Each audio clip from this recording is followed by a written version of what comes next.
დილა მშვიდობისა, საქმიანად ვიწყებთ სამშაბათს დღეს 15 ოქტომბრის დილას Pirveli BMG-ის გუნდის წევრებთან ერთად.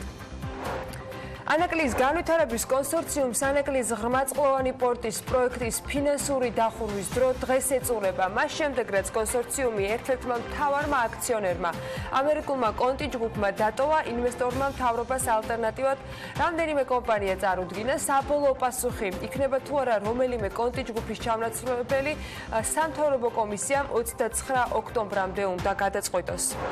ამასობაში ფოთის პორტში ახალ პეის ტერმინალს ქართული სამშენებლო კომპანია პრაიმ ბეტონი აშენებს, რომლის სამშენებლო სამუშაოების საერთო ღირებულება $20 მილიონ შეადგენს. პროექტის თანადამფინანსებელი შეერთებული შტატების კერძო უცხოური ინვესტიციების კორპორაცია, იგივე ოპიკი. საქართველოს პრემიერ-მინისტრის ოფიციალური ვიზიტები საქართველოს მეზობელ ქვეყნებში გრძელდება. გიორგი გახარია დღეს სომხეთს ეწევა. პრემიერის პრესსამსახურის ინფორმაციით მზადდება პრემიერის ვიზიტი თურქეთის რესპუბლიკაშიც. 15 ოქტომბერს ინფრასტრუქტურის მშენებელთა ასოციაციის ორგანიზებით ქართულ-ესტონური საგზაო სამშენებლო ფორუმი უნდა გაიმართოს. დღესვე დილიდან შერატონ გრანდ თბილისი მეტეხი პალაში პირველად საქართველოში უძრავი ქონების და სასტუმრო ბიზნესის საერთაშორისო ყოველწლიური ფორუმი გრადი და მედეგი ქალაქების მშენებლობა გაიმართება პროფერტი ჯორჯიას, ფიაფსი ჯორჯიას ინიციატივით და ორგანიზებით და საქართველოს ბანკის პარტნიორობით უძრავი ქონების და სასტუმრო ბიზნესის საერთაშორისო ფორუმი საქართველოში წელს პირველად ტარდება. 2019 წლის იანვარ-აგვისტოში წინა წლის ანალოგიურ პერიოდთან შედარებით სამუშაოებზე უსაფრთხოების წესების დარღვევის ფაქტები 38,22% არის გაზრდილი. ამ პერიოდში ქვეყანაში სამუშაოს წარმოებისას უსაფრთხოების წესების დარღვევის 217 ფაქტი დაფიქსირდა, მაშინ როცა 2018 წლის ამავე შუალედში 157 შემთხვევა იყო. ეკონომიკისა და მდგრადი განვითარების მინისტრის მოადგილე დავით თვალაბეიშვილი ამბობს, რომ მომავალი 3 წლის განმავლობაში ენერგოსისტემას 500 მეგავატამდე დამატებითი სიმძლავრე შეემატება. იმედია ყველა მიმდინარე თუ დაგეგმილი ჰიდროპროექტები განხორციელდება, რათა დღევანდელი მონაცემების შეფასებისას გალტენ ტაგარტის უფროსი ანალიტიკოსი მარიამ ჩახვაშვილი აღნიშნავს, რომ ენერგეტიკაში დღეს ყველა პროექტი იწელება. ამასობაში ირანის სამხრეთ პროვინციაში გაზის მსხვილი საბადო აღმოაჩინეს. CNN-ის ინფორმაციით, რომელიც ირანის ნავთობკომპანია ნიოკის ხელმძღვანელობაზე დაყრდნობით წერს, ახალი საბადოს ერთობლივი მარაგი 400 მილიონი ბარელის მოცულობის ნავთობია, რაც დაახლოებით 40 მილიარდი დოლარის გამომუშავებას უზრუნველყოფს. Wall Street Journal-ის და Bloomberg-ის ინფორმაციით, კომპანია Mastercard ახალი კრიპტოვალუტის Libra-ს პროექტიდან გასვლაზე განაცხადა. შეგახსენებთ, რომ Libra Facebook-ის კუთვნილებაა. შეერთებული შტატების პრეზიდენტის დონალდ ტრამპის განცხადებით კი ჩინეთმა შტატებს ჩინეთს შორის სავაჭრო საკითხებში მიღწეული პირობების შესრულება და ამერიკული სოფლის მეურნეობის პროდუქციის შესყიდვა დაიწყო. ეს კი ერთ-ერთი პირობა იყო შეთანხმებაში, რომლის მიხედვითაც ორმა ქვეყანამ პრინციპულ საკითხებში შეთანხმებას მიაღწია. ამ რეალობის გათვალისწინებით ტრამპის განცხადებამდე შტატების ფინანსთა მინისტრმა განაცხადა, რომ შეერთებული შტატები ჩინეთიდან იმპორტირებულ საქონელზე 15 ოქტომბრიდან დაგეგმილ საბაჟო ტარიფებს დროებით აღარა ამოქმედებს.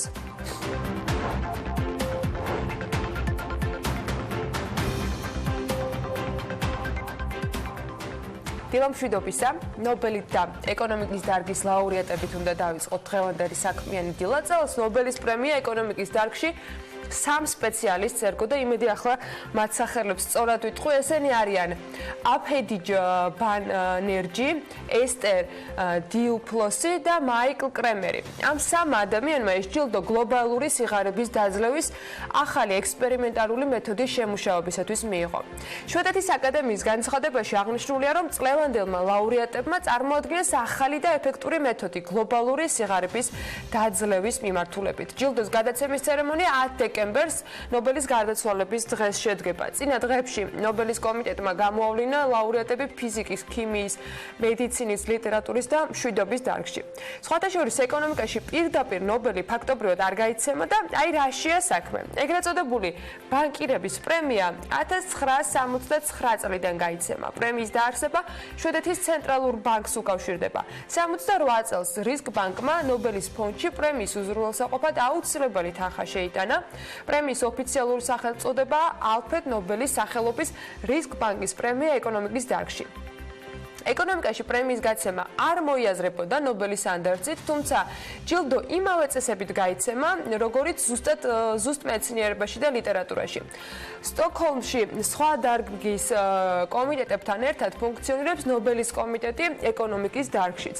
თუმცა სხვა დარგებისგან განსხვავებით, ეკონომიკის დარგში ნობელიანტებს სპეციალისტთა შედარებით მცირე წრი ადგენს, კანდიდატების წარდგენის უფლება კი გააჩნიათ შვედეთის, ფინეთის, ნორვეგიის, დანიის და ფინეთის აკადემიის წევრებს, ასევე პრემიის ძველ ლაურეატებს და ცოტა განსხვავებულად ხდება შესაბამისად წარდგენება სხვა დარგებისაგან. სხვა დისციპლინებში კანდიდატის წარდგენის უფლება მსოფლიოში მოქმედი ნებისმიერი უნივერსიტეტის პროფესორს გააჩნია. სტერეოტიპების გასამყარებლად გამოიყენებთ ამ ამბავს და ეკონომიკაში ნობელის პრემიის არსებობის ისტორიაში ქალს ერთხელ გადაეცა ნობელის პრემია და ეს კიდევ ერთი პრეცედენტი არის.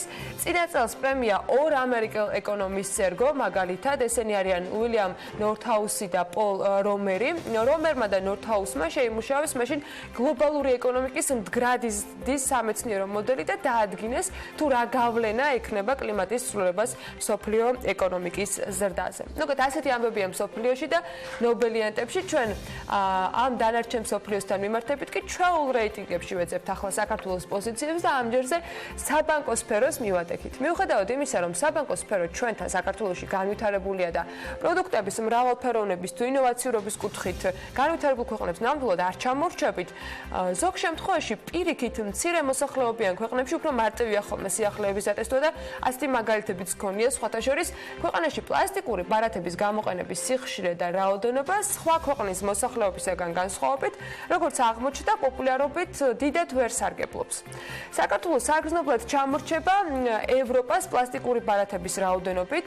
აქ პლასტიკური ბარათების ფლობელების წილი ერთ-ერთი ყველაზე დაბალია ევროპის ქვეყნებს შორის. გლობალური ინდექსის მონაცემთა ბაზას თუ ჩავხედავთ, საქართველოში მოსახლეობის დაახლოებით 40%, უფრო ზუსტად 39.9% აქვს პლასტიკური ბარათი, რაც ევროპის საშუალო მაჩვენებელს, ანუ 74% არის ევროპის საშუალო მაჩვენებელი, მნიშვნელოვნად ჩამორჩება. შეიძლება ითქვას, რომ ნახევარზე ცოტათი მეტია. არადა პლასტიკური ბარათები გადახდის ძალიან მოხერხებული და უსაფრთხო საშუალება და მისი გავრცელების ხარისხი საბანკო სექტორის განვითარების ერთ-ერთი ინდიკატორადაც ითვლება. მეორე მხრივ კი შესაძლოა ეს იმის მანიშნებელი იყოს, რომ სტაბილური შემოსავალი და გამართული ბუღალტერია დამსაქმებლების მხრიდან უზრუნველყოფილი ხშირ შემთხვევაში არ არის. ევროპაში პლასტიკური ბარათებით მოსახლეობის თითქმის სრული დაფარვაა. სკანდინავიის ქვეყნებში საქართველოზე დაბალი მაჩვენებელი კი აქვს, სხვათა შორის მონტენეგროს მას 36.4% უფიქსირდება, ალბანეთის შემთხვევაში დაახლოებით 27%-ამდეა და მოლდოვაში 25%-ს ვერ აღწევს ეს მაჩვენებელი.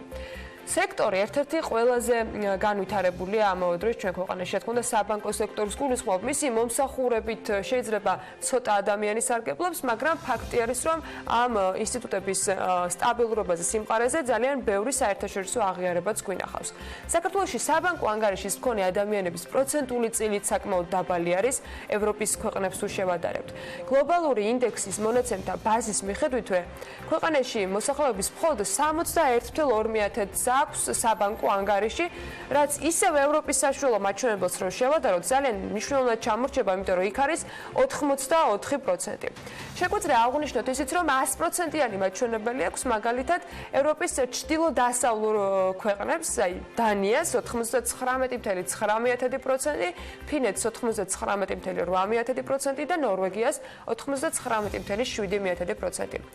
სამაგიეროდ საქართველოს უფრო უარესი შედეგი აქვს ბოსნიას, რუმინეთს და მოლდოვას შესაბამისად 58-57%, ალბანეთის შემთხვევაში კი 40%-იანი დაფარვა ფიქსირდება. ეს კარგია თუ ცუდი?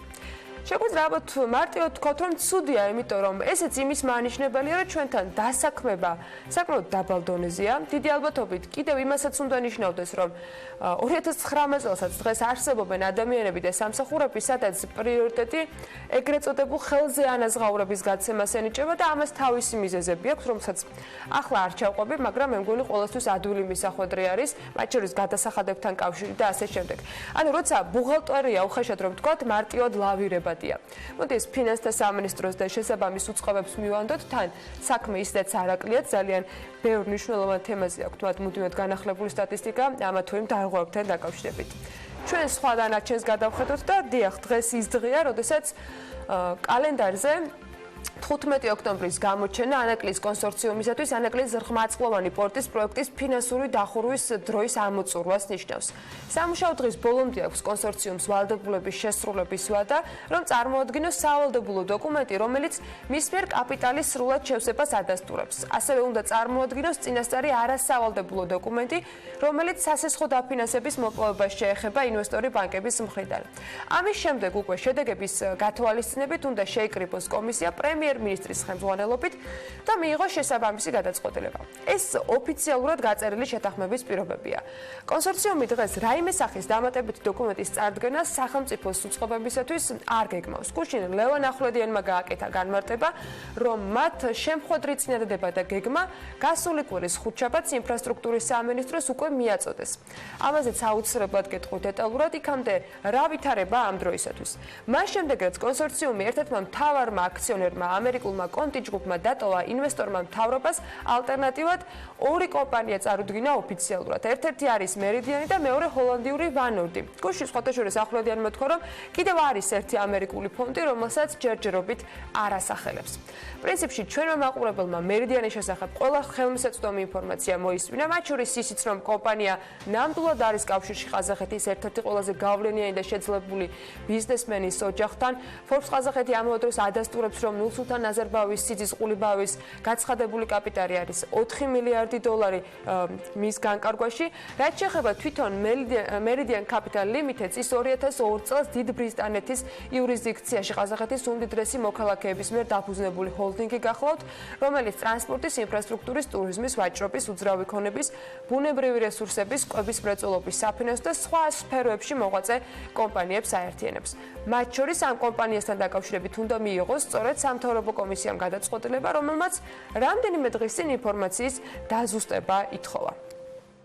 მერიდიანის შემთხვევაში ჩვენ გარკვეული დამატებითი დოკუმენტაცია გამოვითხოვეთ, რაც წარმოდგენილი იქნა ინვესტორის მიერ და სამთავრობო კომისიას აქვს ვადა 29 ოქტომბრამდე, რომ საბოლოო გადაწყვეტილება მიიღოს და შეითანხმოს კომპანია. ვანორდსაც შეეხება 21 ოქტომბრამდე აქვს მზად ხართ კოორდინირებული საქმიანობის დაწყების.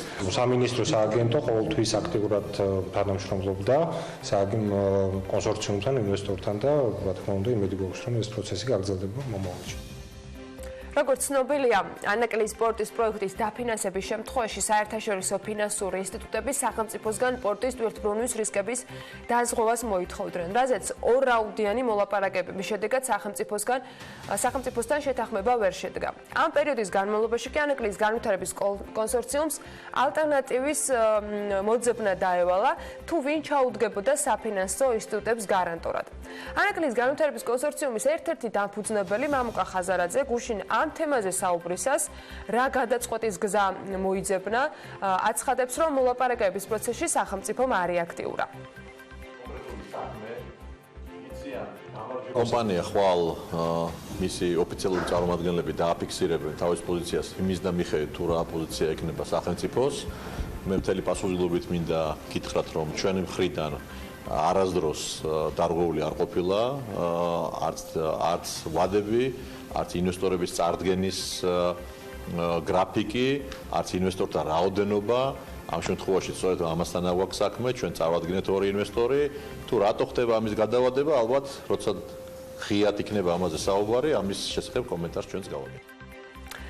ბიზნესის და პოლიტიკაში წასული ახლა უკვე ლელოს დამფუძნებელი მამუკა ხაზარაძე წინსწრებად გუშინ ამბობდა, რომ სახელმწიფოს ანაკლის პორტის აშენება არ სურს და ამით გადაწყვეტილება როგორ იქნება საზოგადოებას მიანიშნა. კონსორციუმის აღმასრულებელი დირექტორის პოზიცია დამფუძნებლის მსგავსად რადიკალური გუშინ არ ყოფილა, თუმცა უპასუხო კითხვები მასთანაც დარჩა. მაგალითად, ლევან ახვლედიანი BMG-სთან შეფასებებში უფრო თავშეკავებულიც იყო. კონკრეტული გადაწყვეტილების გარდა, რომელიც პოტენციური ინვესტორის შეფასებას გულისხმობდა, კონსორციუმი ამბობდა, რომ მთავრობას დამატებით მოლაპარაკების მაგიდასთან სთავაზობს კონკრეტულ გეგმას, თუმცა რა არის ამ გეგმაში გაწერილი, ეს გუშინ ჩვენ არ მოგვისმენია. ერთი არის მერიდიანი, რომელიც არის ეს გახმაურებული, ასევე ვანორდიც მართალია არის ასევე ერთ-ერთი კანდიდატი ინვესტორი, მაგრამ კიდევ ერთხელ არის კიდევ ერთი ამერიკული ფონდიც, მაგრამ საბოლოოდ ჯერ უნდა გადაწყდეს ეს პოზიცია შეჯერდეს და როგორ მივდივართ წინ. ამის მერე იქნება უფრო კონკრეტულად ლაპარაკი თუ როგორ შეიძლება მივიყვანოთ ისევ და ისევ ერთობლივი ძალებით პროექტი. ეს წინადადება იქნება განხილვის, ასე ვთქვათ, წარდგენილი საინვესტიციო ხელშეკრულების ფარგლებში, რაც სამწუხაროდ დამატებითი დეტალებისგან მე მზღუდავს, გახმაურებისგან მზღუდავს კონკრეტული კონფიდენციალობის პუნქტებს საინვესტიციო ხელშეკრულებით. ჩვენ ვთვლით, რომ ეხა არის ასე ვთქვათ ბურთი მთავრობის მხარეს.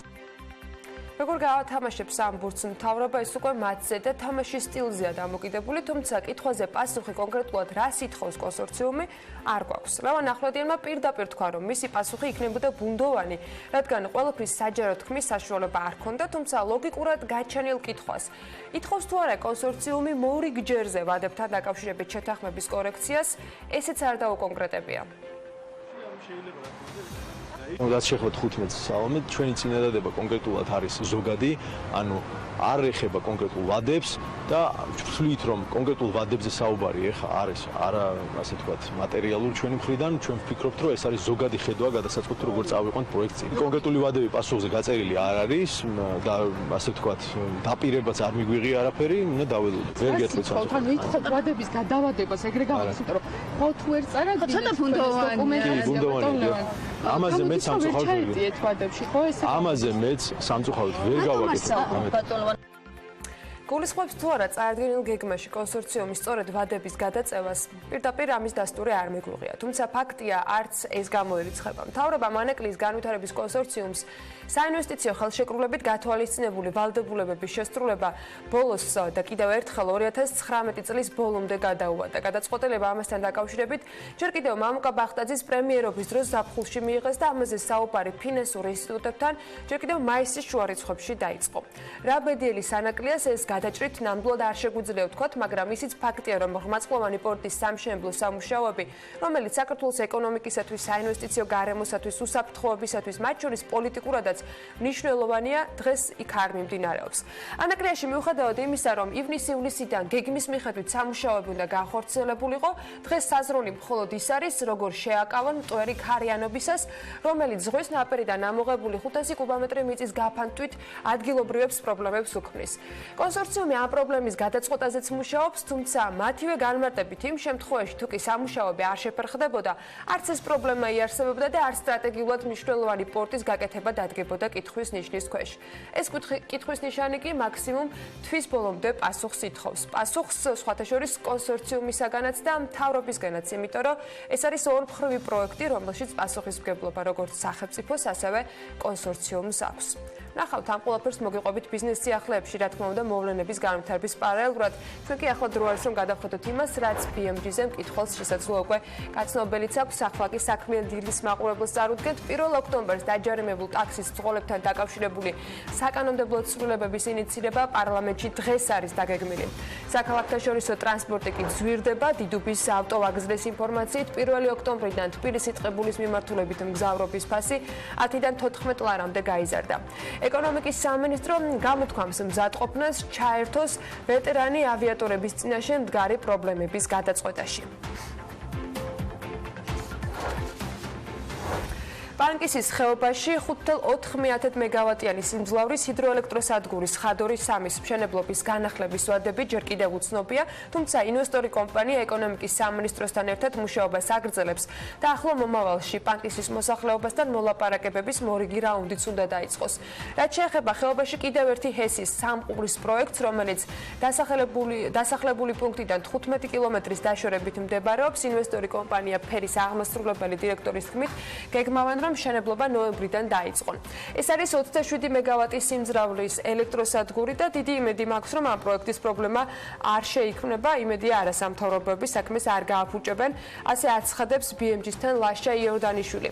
მისივე ინფორმაციით, თუ მშენებლობის დაწყებას დათქმულ ვადებში მოახერხებენ, პროექტი დაახლოებით 2 წელიწადში დასრულდება. განსახორციელებელი ინვესტიციის მოცულობა კი ჰიდროელექტროსადგურის შემთხვევაში $35 მილიონ შეადგენს. რაც შეეხება ხადორის 3-ის პროექტს იორდანიშვილის განმარტებითვე ადგილობრივი მოსახლეობის 90%-ის თანხმობის მიღებისათვის უახლოეს მომავალში ეკონომიკის სამინისტროს ჩართულობით ადგილობრივებთან მოლაპარაკებები განახლდება. ეკონომიკის მინისტრის მოადგილის ინფორმაციით, მომავალი 3 წლის განმავლობაში ენერგოსისტემას 500 მეგავატამდე დამატებითი სიმძლავრე შეემატება. დავით ვალაბეიშვილმა ეს განცხადება არაგვი ჰესთან დაკავშირებით საუბრის დროს გააკეთა. ეკონომიკის სამინისტრო აღნიშნავს, რომ არაგვი ჰესი და მისი წყალსაცავი ენერგეტიკული დანიშნულების გარდა ადგილობრივი ეკონომიკის სხვა სექტორების განვითარებასაც უწყობს ხელს.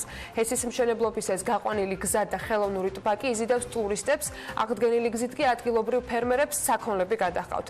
ახალი სადგურის დადგმული სიმძლავრე დაახლოებით 2 მეგავატია, ხოლო განხორციელებულმა ინვესტიციამ 8.800.000 ლარი შეადგინა. არაგვი ჰესი 2 ერთ-ერთია იმ 11 ჰიდროსადგურიდან, რომელიც ქვეყნის ენერგოსისტემას ბოლო 2 წლის განმავლობაში შეემატა, მათი დადგმული სიმძლავრე 100 მეგავატს უტოლდება. ენერგეტიკისა და წყალმომარაგების შესახებ კი ახალი კანონის განხილვასთან ერთად აქტუალური ხდება კითხვები, გაძვირდება თუ არა ელექტროენერგია. ასეთ შემთხვევაში როგორ დაიცავს სახელმწიფო შესაბამისად მოწყვლად მომხმარებელს და რამდენად შეიძლება საინვესტიციო გარემო ამ ყველაფერზე იყოს დამოკიდებული. კანონპროექტში ცალსახა პასუხი მოცემული ამ ყველა კითხვაზე არ არის, თუმცა რისი შეფასებაც უკვე შეიძლება რეგულირების გავლენის შეფასების დოკუმენტში ეს USAID-მა ასახა. კანონის მიღების შემდეგ USAID-ის ექსპერტები ვარაუდობენ, რომ საქართველოს საექსპორტო პოტენციალი $1.1 ლარს გადააჭერბებს, რაც შეეხება სამომხმარებლო ტარიფს, მოსალოდნელი არის, რომ ის 2025 წლამდე საშუალოდ ყოველწლიურად 1%-ით შემცირდეს. შეგვიძლია ახლა მოვისმინოთ გრაფიკულ სინქრონში, რა ფაქტორები მოახდენს ასეთ გავლენას ტარიფზე. ახალ ბაზრებს ექნება როგორც კომერციული, ისე იურიდიული ხელშეწყობა ეკონომიური იმპორტისა და ექსპორტისთვის. ახალ ბაზრებზე წვდომა შესაძლებელს გახდის რეზერვების განაწილებას, რაც შეამცირებს სიმძლავრის დანახარჯებსა და შედეგად საბითუმო ფასებს. დაჩქარდება საქართველოს ჰიდროენერგეტიკაში ახალი ინვესტიციების შერჩევა, ნებართვის გაცემა და განხორციელება. დაბალრისკიანი გარემოს წყალობით კაპიტალური დანახარჯების შემცირდება ახალი ინვესტიციებისთვის. მზისა და ქარის ენერგია იქნება სავალდებულო და პრიორიტეტული. ეს გაზრდის ფასებს. ამ კანონმა და რეგულირებისგან მაქსიმალურად თავისუფალმა ბაზარმა მომხმარებელს უნდა მისცეს ელექტროენერგიის თავად სადგურებისაგან შეძენის საშუალებაც, თუმცა მათთვის, ვისაც სავაჭრო პლატფორმების სარგებლობა არ შეეძლება, ან სოციალური მდგომარეობის გამო საბაზრო ფასს ელექტროენერგიაში ვერ გადაიხდის, უნივერსალური მიმწოდeblis ინსტიტუტი იმუშავებს, ასევე კანონპროექტი გვპირდება, რომ მოწყვლად მომხმარებელს სახელმწიფო დაიცავს. ახალი კანონის მიღება დაეხმარება მოწყვლად მომხმარებლებს. ამ ეტაპზე საქართველოში მოწყვლადი მომხმარებლების მხარდაჭერა გულისხმობს ელექტროენერგიის მინიმალური რაოდენობის მიწოდებას, შედარებით დაბალ ფასად. ამასთან მოსახლეობის იმ ნაწილს, რომელიც სოციალურად მოწყვლად კატეგორიას განეკუთვნება, ეძლევათ ელექტროენერგიის ვაუჩერებით, თუმცა აღნიშნული არ ატარებს სისტემატურ სახეს. ახალი კანონის ფარგლებში ქვეყნის მასშტაბით შეიქმნება ახალი მხარდაჭერის სქემა. ეს მხარდაჭერის სქემა კანონის მიღების შემდეგ თავდამთავრობამ უნდა დააზუსტოს, რაც შეეხება ენერგეტიკის საქართველოსთვის შედარებით ნაკლებად კონკურენტულ ბუნებრივი გაზის ბაზარს. კანონი ითვალისწინებს, რომ დაინტერესებულმა პირმა ბუნებრივი გაზის გადამცემ სისტემაზე კომერციულად შეუზღუდავი წვდომა უნდა შეძლოს. ანუ მაგალითად, მიუხედავად იმისა, რომ გაზსადენები საქართველოში ძირითადად ერთ კომპანიას სოკარს ეკუთვნის, სოკარმა მაინც უნდა მისცეს სხვა სუბიექტებს საშუალება, რომ გამოიყენოს მისი ინფრასტრუქტურა და მიაწოდოს გაზი მომხმარებელს. USAID-ის ექსპერტები ფიქრობენ, რომ ამ გზით საბითუმო ბუნებრივი გაზის ფასი შემცირდება, განსხვავებით დღეს არსებული პრაქტიკის შენარჩუნებისა.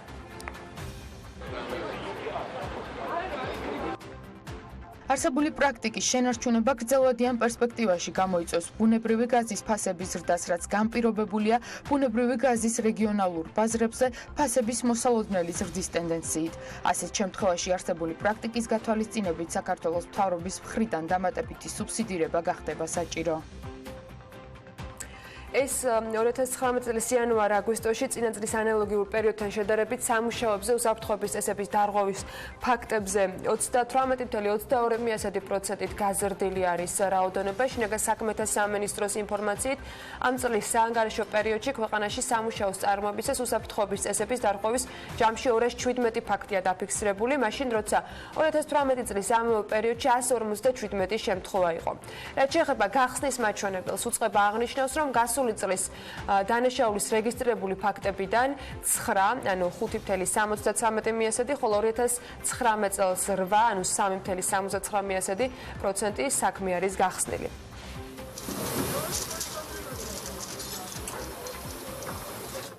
ავლაბარში 50,000 კვადრატულ მეტრზე მრავალფუნქციური კომპლექსი აშენდება, როგორც არქიტექტურის ვებგვერდზე განთავსებულ განმარტებით ბარათში აღნიშნული, საპროექტო ტერიტორია მდებარეობს თბილისი, წურწუმიას და ირბახის ქუჩების მიმდებარედ. პროექტირების შედეგად დაგეგმილი არის ტერიტორიაზე არსებული ნაგებობების ნაწილობრივი დემონტაჟი და ახალი თანამედროვე მულტიფუნქციური კომპლექსის მშენებლობა. ესკიზი, რომელსაც ახლა თქვენ კადრში ხედავთ, ძველი სამხედრო დანიშნულების შენობის ტრანსფორმაციას წარმოადგენს და ის საჯარო სივრცედ მოედნად უნდა გადაიქცეს არსებული ხენარგავების სრული შენარჩუნების ფონზე და ახალი განაშენიანების მასშტაბები ისტორიულ განაშენიანებასთან შესაბამისობაშია აღნიშნულია შესაბამისად განმარტებით ბარათში, რომელსაც მერიის ვებგვერდზე მოძებნით. ტაქსების რეფორმის მიმდინარეობის პარალელურად კი საქართველოში ქართული ლოჯისტიკური ტაქსის ტექნოლოგიური პლატფორმა აქსელი ფუძემდება, რომელიც საქართველოს ტაქსების ფედერაციაში, როგორც განმარტეს, ისეთივე ტაქსის გამოძახების სერვისი იქნება, როგორც მაგალითად არის მაქსიმი, მაიტაქსი, იანდექსი, ბოლტი და ასე შემდეგ. ისე როგორც ისინი მუშაობენ. ტაქსების ფედერაციის პრეზიდენტი ზურაბ აგლაძე ამბობს, რომ ქსელის შექმნის მიზანი ტაქსის ბრძოლებისათვის უფრო მოქნილი და ფინანსურად მომგებიანი სამუშაო პირობების შექმნა და ის ფიქრობს, რომ ამ სერვისით განსაკუთრებით B კატეგორიის ტაქსის მსხოლები დაინტერესდებიან.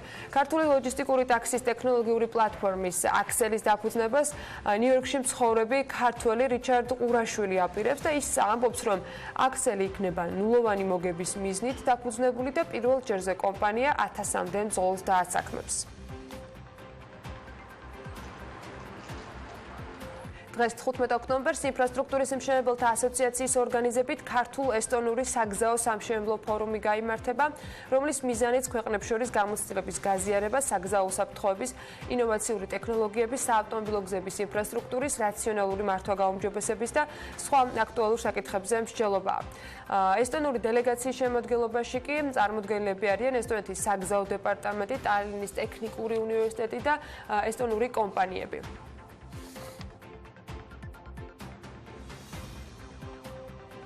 საკმაოდ ბევრი ღონისძიება დღეს დაგეგმილი, რომელთა ნაწილზეც, რა თქმა უნდა, საქმიანი დილის ეთერში ეტაპობრივად მოგიყვებით კიდეც. თუმცა, ვიდრე დღევანდელ საქმიანი დილის სტუმრებს და ძირითად თემებს წარმოგიდგენდეთ, მოკლე სარეკლამო პაუზა გველდება და იქამდე მოდით გავეცნოთ ამინდის პროგნოზს, რომელსაც ჩვეულოთ გარემოს ეროვნული სააგენტო გვაწვდის და მათი ინფორმაციით ამინდი დღეს 15 ოქტომბერს განპირობებული იქნება კასპიის ზღვის ჩრდილო-აღმოსავლეთით მდგარი ცივი ჰაერის მასების და სამხრეთიდან გადმონაცვლებული ცხელი ჰაერის მასების ურთიერთქმედებით. შესაბამისად, დრო გამოშვებით მოსაოდნელია საქართველოში ღურბლიანობის მომატება, მაგრამ მაინც უმეტესად უნალექოთ ჩაივლის დღე. ზოგან აღმოსავლეთის მიმართულების ქარი იქროლებს, მაგრამ თბილი დღე გველდება თითქმის ყველა ქალაქში. როგორი ტემპერატურა იქნება ქალაქების მიხედვით ამას გრაფიკზე ნახავთ. შემდეგ გადავხედოთ გაფრენის განრიგს და პატარა სარეკლამო პაუზის შემდეგ დაგიბრუნდებით.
ამერიკის შეერთებულ შტატებსა და ჩინეთს შორის არსებულმა სავაჭრო ომმა ექსპორტზე ორიენტირებული ევროპული ქვეყნების ეკონომიკების ზრდა შეანელა. განსაკუთრებით კი ყველაზე მსხვილის გერმანიის ეკონომიკის, თუმცა ევროპული პროდუქციის მომხმარებლების და თავად წარმოებლებიც ოპტიმისტურად უნდა იყვნენ განწყობილი, რადგან მომხმარებლებს გერმანიის, იტალიის და საფრანგეთის ბრენდები უფრო მოსწონთ, ვიდრე მაგალითად Made in China. ამის შესახებ გამოცემა Bloomberg-მა დაწერა ვრცელი სტატია, რომელსაც დეტალურად მარიამ ადამია და ლევან თაღიაშვილი გაეცნენ და ახლა ჩვენს გაგვიზიარებენ ინფორმაციებს დილა მშვიდობისა მარიამ ლევან მოგესალმებით. ანა ჯერჯერობით ამერიკის შეერთებული შტატები ჩინეთის სავაჭრო ომი ევროპას მნიშვნელოვნად არ შეხებია და არც გერმანიის ექსპორტს განუცდია ვარდნა, თუმცა ფაქტია, რომ ევროზონის ნომერ პირველმა ეკონომიკამ ზრდა შეანელა. ეს ნაწილობრივ იმის გამო ხდება, რომ სავაჭრო პარტნიორების შეშფოთება მომავალში ტარიფების ზრდის შესახებ უკვე იწვევს ქარხნებში შეკვეთების შემცირებას, წუხილი კი ნაწილობრივ გამართლებულია, რადგან ანალიტიკოსების უმრავლესობა ვარაუდობს, რომ თუკი სავაჭრო ომი ევროპის კონტინენტზეც გავრცელდება, ეს დიდი დარტყმა იქნება თავად ევროპისთვის. ცალკე უნდა აღინიშნოს ისიც, რომ სავაჭრო ომის გავლენის პროგნოზირებისას გამოყენებული მოდელები ითვალისწინებს უამრავ მონაცემს იმის შესახებ, თუ როგორ რეაგირებს მოთხოვნა სხვადასხვა სექტორში ფასების ცვლილებაზე. ამასთან ისინი დიდწილად უვულებელ ყოფენ პოტენციურად მნიშვნელოვან ფაქტორს ბრენდის ღირებულებას წარმოშობის მიხედვით. მარიამ, მაყურებელს უთხრათ, რომ ამასთან დაკავშირებით კვლევაც არსებობს, სადაც დეტალურად არის ჩაშლილი თუ როგორ რეაგირებს მომხმარებელი პროდუქტის წარმოშობის ქვეყანაზე. ალბათ აკადემიურ ნაშრომს გულისხმობ, რომელიც აჩვენებს, რომ მომხმარებლები სავარაუდოდ უფრო მეც გადაიხდიან ერთი და იგივე პროდუქტში, თუ ის ევროპულ ქვეყანაშია წარმოებული, ვიდრე ჩინეთში გამოშვებულის ყიდვისას გაიმეტებენ. მსგავსი კვლევა ახლახანს კემბრიჯის გლობალიზაციის პროექტის ფარგლებში 23 ქვეყანაში ჩატარდა და კვლევის თანახმად Made in Germany მომხმარებლებში ყველაზე მოთხოვნადია. როგორც აღმოჩნდა, თავად ამერიკაში მომხმარებლები გაცილებით პოზიტიურად არიან განწყობილები ევროპული პროდუქტის მიმართ, ვიდრე ჩინური ან მექსიკური წარმოების. ამერიკაში ბუნებრივი ადგილობრივი პროდუქცია ყველაზე პოპულარული, თუმცა მომდევნო ადგილებს ევროპული ქვეყნები იკავებს, ესაა გერმანია, საფრანგეთი და იტალია. თუმცა შედარებით რთული ამ დამოკიდებულების რიცხვებში გადატანა, ანუ ერთია რა დამოკიდებულება აქვს პროდუქტის მიმართ და მეორეა რომელს ყიდულობს მომხმარებელი რეალურად. სამწუხაროდ ეს კვლევა ამის გაანალიზების საშუალებას ნაკლებად გვაძლევს, თუმცა ფაქტი ერთია, რომ ქვეყნებს შორის გაფუჭებული ურთიერთობა ნებისმიერ მწარმოებელს დააზარალებს, იქნება ეს გერმანიაში, იტალიასა თუ ჩინეთში.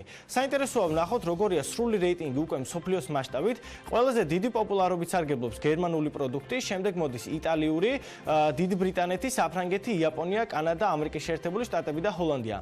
უარყოფითი კი შეინიშნება მექსიკურ, ჰონკონგში დამზადებულ და ჩინურ პროდუქტებზე. კვლევის კიდევ ერთი მნიშვნელოვანი მიგნება არის ის, რომ ევროპული საქონელი არაპროპორციულად უფრო პოპულარულია განვითარებად ქვეყნებში, ვიდრე ამერიკის შეერთებულ შტატებში.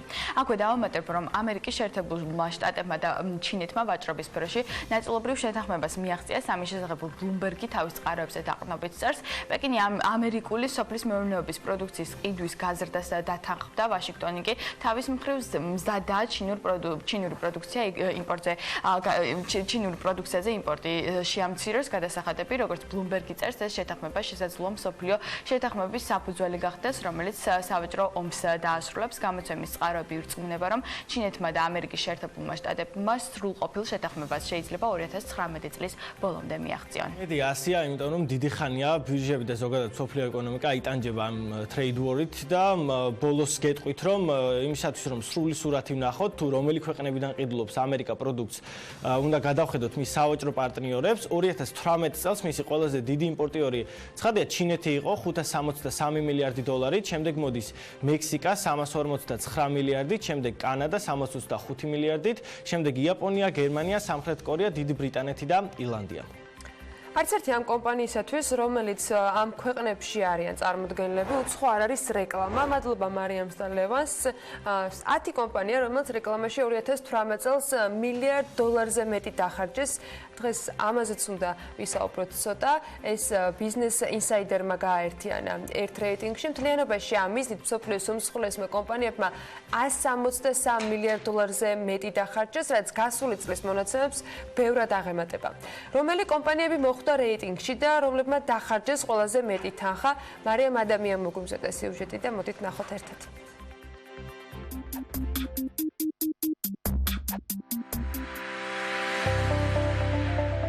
დღეს პოპულარობის გასაზრდელად და საკუთარი პროდუქციის უკეთ გაყიდვის მიზნით კომპანიები ყოველწლიურად მილიარდობით დოლარს ხარჯავენ. სარეკლამო ხარჯები განსაკუთრებით დიდია ტექნოლოგიური კომპანიების შემთხვევაში. ასე მაგალითად, ბიუჯეტის 32% რეკლამაზე იხარჯება Amazon-ში, 23% Google-ში, ხოლო 236% Facebook-ში. თუმცა ამ მაჩვენებლით ლიდერი კომპანია Comcast Corporation-ია 6 მილიარდ 12 მილიონი ამერიკული დოლარით. აღსანიშნავია ისიც, რომ მისი მთლიანი ბიუჯეტი 192 მილიარდ ამერიკულ დოლარს შეადგენს და ისეთ ცნობილ ბრენდებს აერთიანებს, როგორებიცაა Universal Pictures, NBC, Sky და Telemundo. გასულ წელს 5 მილიარდ 36 მილიონი დოლარი დახარჯა რეკლამაში ამერიკულმა ტელეკომუნიკაციების კომპანია AT&T, რის გამოც სიის მეორე ადგილი დაიკავა. კომპანია ცნობილ ტელევიზიებს აერთიანებს, ისეთებს როგორებიცაა Warner Media, HBO და Warner Brothers-ი. სამეულში მოხდა Amazon-იც, რომლის განცხადებების დიდი ნაწილი ინტერნეტშია განთავსებული, ამიტომაც გასულ წელს ამ მიზნით 4 მილიარდ 47 მილიონი დოლარი დახარჯა. აქედან მილიარდ 3 მილიონი მხოლოდ ინტერნეტ რეკლამებში ჩაიდო. კომპანია, რომელმაც რეკლამაში 2018 წელს მილიარდ ამერიკულ დოლარზე მეტი დახარჯა, Procter & Gamble-ია და ამ მიზნით 4 მილიარდ 3 მილიონი ამერიკული დოლარი გამოყო. სახლის მოვლისა და ჰიგიენის ათობით პროდუქტის მწარმოებელ ბრენდს დღეს ამერიკელების 53% ანიჭებს უპირატესობას, თუმცა მიუხედავად მოთხოვნის ზრდისა, პირდაპირ პროპორციულად იზრდება კომპანიის ხარჯებიც რეკლამაზე. ხუთეულშია General Motors-ი 3 მილიარდ 14 მილიონი დოლარის სარეკლამო დანახარჯებით. მას კი Walt Disney მოსდევს 3 მილიარდ 13 მილიონი დოლარით. ბოლო 10 წლეულების განმავლობაში Walt Disney-მ ისეთი ცნობილი და მსხვილი კომპანიები შეისყიდა, როგორებიც არის 20th Century Fox, Pixar და Marvel-ი. ამიტომაც დღეს Walt Disney 128 მილიარდ ამერიკულ დოლარად არის შეფასებული. მეშვიდე ადგილზეა Checker Communication-ი, რომელმაც 3 მილიარდ დოლარზე მეტი დახარჯა გასულ წელს რეკლამაზე. ამერიკული მასმედიისა და სატელეკომუნიკაციო კომპანიის მოგება ინტერნეტ მომხმარებლის მეშვეობით განსაკუთრებით გაიზარდა. ამიტომაც ზრდის წლიდან წლამდე რეკლამის მიმართულებით ბიუჯეტს. ბოლო 3 პოზიციას კი Google-ის შვილობილი კომპანია Alphabet, ამერიკული საკრედიტო კომპანია American Express და ერთ-ერთი უმსხვილესი სატელეკომუნიკაციო კომპანია Verizon Communication-ი ინაწილებენ. რეკლამა ჩვენ სარესტორნო ბიზნესსაც ჭირდება, თუმცა ვიდრე მარკეტინგულ დანახარჯებამდე მივალთ, სფერო, რომელიც მნიშვნელოვანი ტურისტული ინდიკატორია, სხვა ბევრი გამოწვევის წინაშეც არის. PMG საუზმის მორიგი სერია უნდა წარმოგედგინოთ ახლა, რომელსაც ლევან ქოქიაშვილი უძღვება და ამ სფეროს პროფესიონალებთან ერთად ძალიან საინტერესო მსჯელობა უნდა შემოგთავაზოთ ადგილობრივი პროდუქციის მნიშვნელობაზე, მისი მოწოდების უწყვეტობაზე და მთავარ პრობლემაზე, რაც სარესტორნო ბიზნესს ექმნება.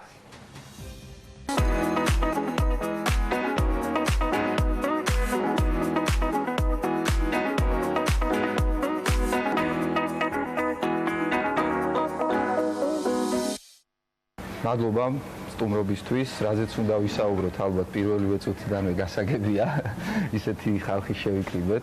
გასტრონომიული მიმართულებით ერთ-ერთი მთავარი პრობლემა ალბათ დამეთანხმებით, რომ ფერმერები არიან და ასე ვთქვათ, ჩვენამდე პროდუქტი არ მოდის ბოლომდე.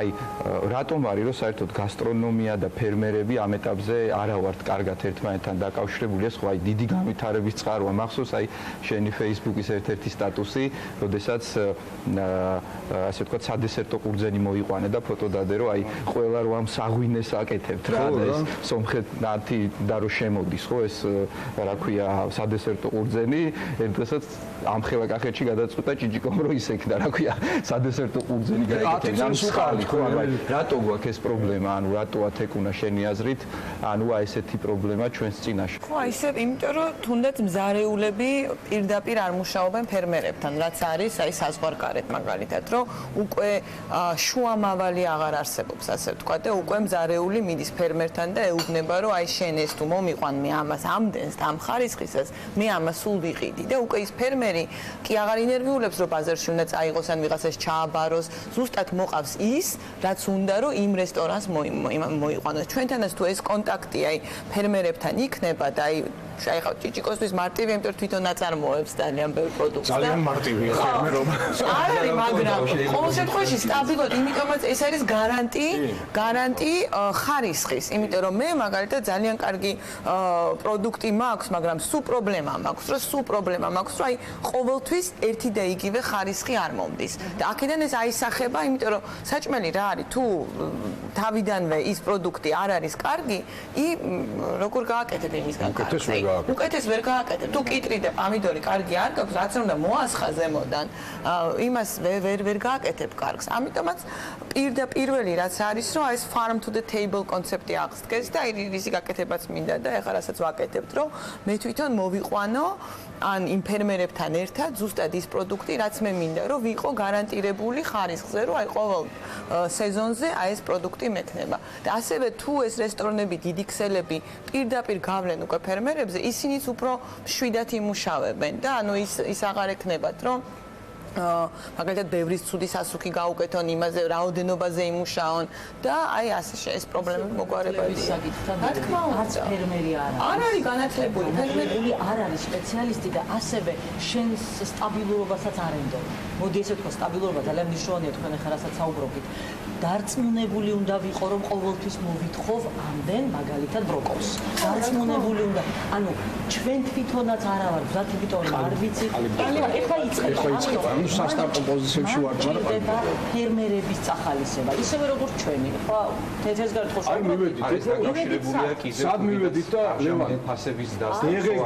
DGG აუცილებლად უნდა აი სასწვებაში DGG უნდა გაუქმდეს ყველა ვარიანტში, იმიტომ რომ მე რო გავრეცხო მწვანილი, რომელსაც ვიყიდი გლეხიდან და მოგიტანო სუპრაზე, მე უნდა 18% გადაუხადო სახელმწიფოს, ეს მიძვირებს მე პროდუქციას ყველა ვარიანტში და არა კონკურენტი უნარიანს ხდის. ანუ საშუალება ხშირად შემოტანილს. რაც კიდე კლავს ეს არის შემოტანილი ბრაზილიური, იმიტომ რომ იაფია DGG-იანი, იმიტომ რომ ჩამეთვლე. და მე ის ქათამი მიჯდება, მარტო საბუთი მიჯდება იმის რაც კილო ღირს ის ბრაზილიური რა. აი მაგნატიაში რეალურად რომ ცუდი პროდუქტი ვიყიდო. მომეცი საშუალება რომ გათავისუფლებ, წავახალისო, უფრო გავზრდი. და უფრო სწორ მიმართულებას და ის ფული იმაში ჩაიდოს რომ ფერმერს საშუალება ქონდეს მიწა, საშუალება ქონდეს წესიერი სასუქის და განათლების. აი თუ გინდათ ესეთი პრობლემა გვაქვს, რომ ანუ ფერმერები, მცირე ფერმერები ვინც არიან DGG-სგან განთავისუფლებულები არიან და ჩვენ ვყიდულობთ ამაში DGG-ს მიხდით ასე. რა ხდება გიორგი, ან როგორ შეიძლება ესეთ აი შენი აზრით, ანუ როგორ საიდან შეიძლება რომ ესეთი თემატიკა ანუ აი რა არის ამაში ესეთი როგორ მიუდგეთ აი ესეთ საკითხებს, ანუ რამე უნდა არსებობდეს, ანუ სახელმწიფოს მხრიდან თუ ჩვენი მხრიდან, ანუ ჩვენი ბრალია ამ სფეროში ვინც ავართ თუ სახელმწიფოს, საერთოდ ვისი ბრალია ესეთი რაღაცეები რო არის, ანუ და გაუგებრობა. კი, გავიგე კითხვა, ჩემთვის ცოტა რთული იქნება აქაურ სიტუაციაზე ლაპარაკი საუბარი, იმიტომ რომ ნუ ბოლომდე არ იმიტომ გეკითხები რომ ნეიტრალური ხარ შედარებით. რა თქმა უნდა, როგორც იქ არის, ესე იგი იქ არის სასმელზე DGG 20% და პროდუქტზე DGG არის 5.5%. წარმოიდგინე, ეს არის ალბათ შეღავათი, რაზეც აი ესეთი ექსპერიმენტების და მივიდა ფრანგული გასტრონომია, ესე ვთქვათ, ხო და ეს რაღაც შეღავათი არის ალბათ, თუმცა საფრანგეთზე ვერ ვილაპარაკებთ, ქვეყანაში სადაც დაბალი გადასახადებია და შეღავათებია, იმიტომ რომ ეს არის ერთ-ერთი უდიდესი პრობლემა საფრანგეთის განსაკუთრებით და ევროპისთვის საერთოდ. ამიტომ აქ კიდე შეიძლება ცოტა რაღაც შეღავათიან პირობებში ვარ. ანუ ის გინდა რომ მიუხედავად იმისა, რომ სხვა სფეროებში ასე ვთქვათ, მაღალი ამ სფეროს აქვს ძალიან დიდი პრეროგატივა. აქ არის ანაში და ანუ თავარი ერთ-ერთი ესეთი დახმარება აქ ანუ და ჩვენ და ეს ხელს შეუწყობს ადგილობრივი პროდუქტის შეძენას. არანაირი განერგო მომავალი აწარმოეს საქართველოში და იაფი კრედიტი არ იმუშავებს თუ არ განთავისუფლდა ეს სასკვების ეს ობიექტები და ეს სფერო დამატებითი ღირებულების გადასახადიდან.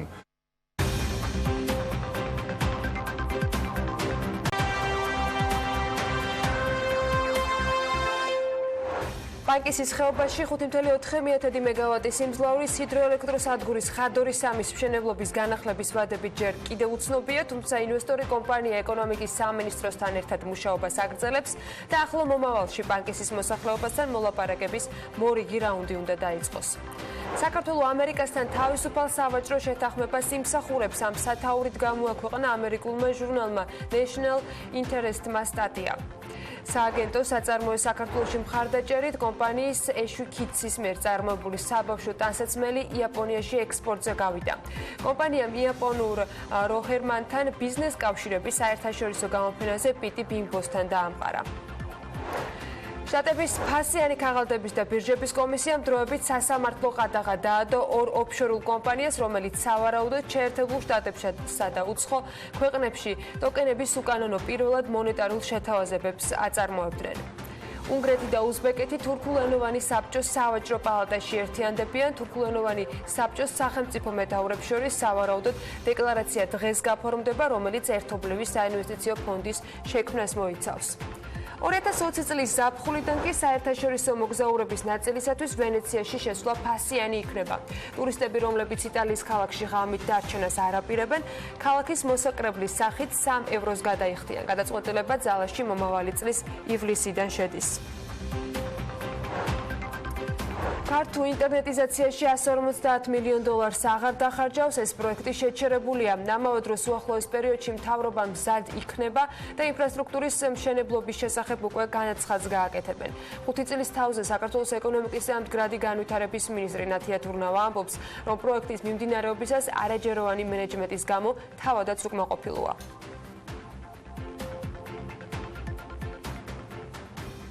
ეკონომიკის მინისტრი ამბობს, რომ უახლოეს პერიოდში მზად იქნებიან გამოაცხადონ, როდის დაიწყებენ ინფრასტრუქტურის მშენებლობას. დამატებითი განმარტება საქმის კურსის ეთერში კი გუშინ უჩას ეთურმა მცირე და საშუალო ოპერატორების ასოციაციის ხელმძღვანელმა გააკეთა ამ პროექტთან დაკავშირებით.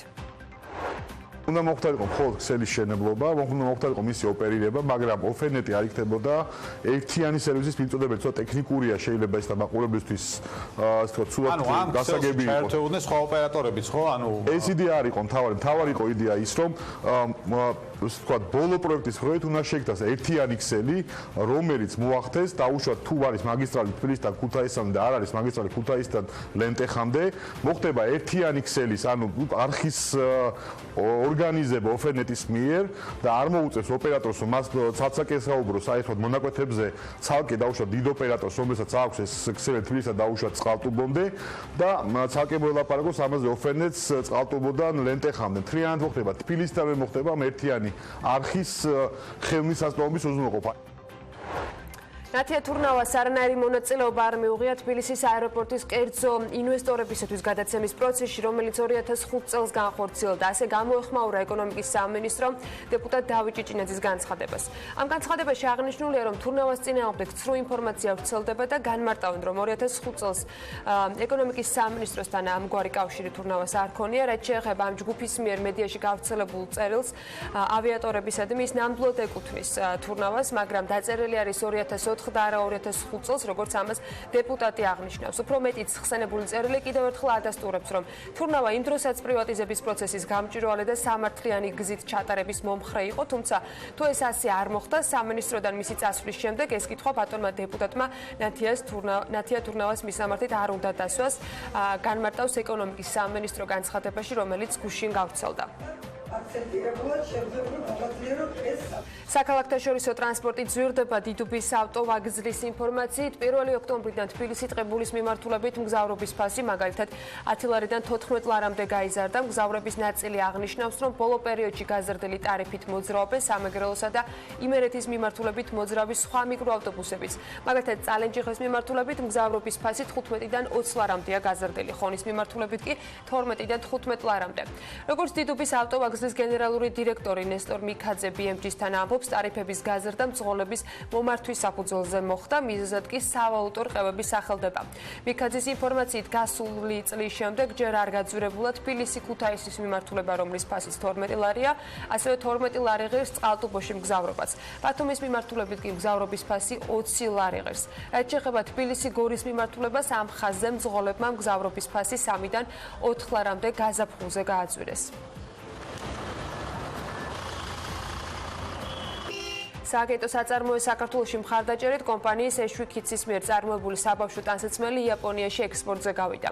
კომპანიამ ეშვიქიც იაპონურ კომპანიასთან როხერმანთან ბიზნეს კავშირების საერთაშორისო გამოფენაზე პიტი ბიმბოზე დაამყარა.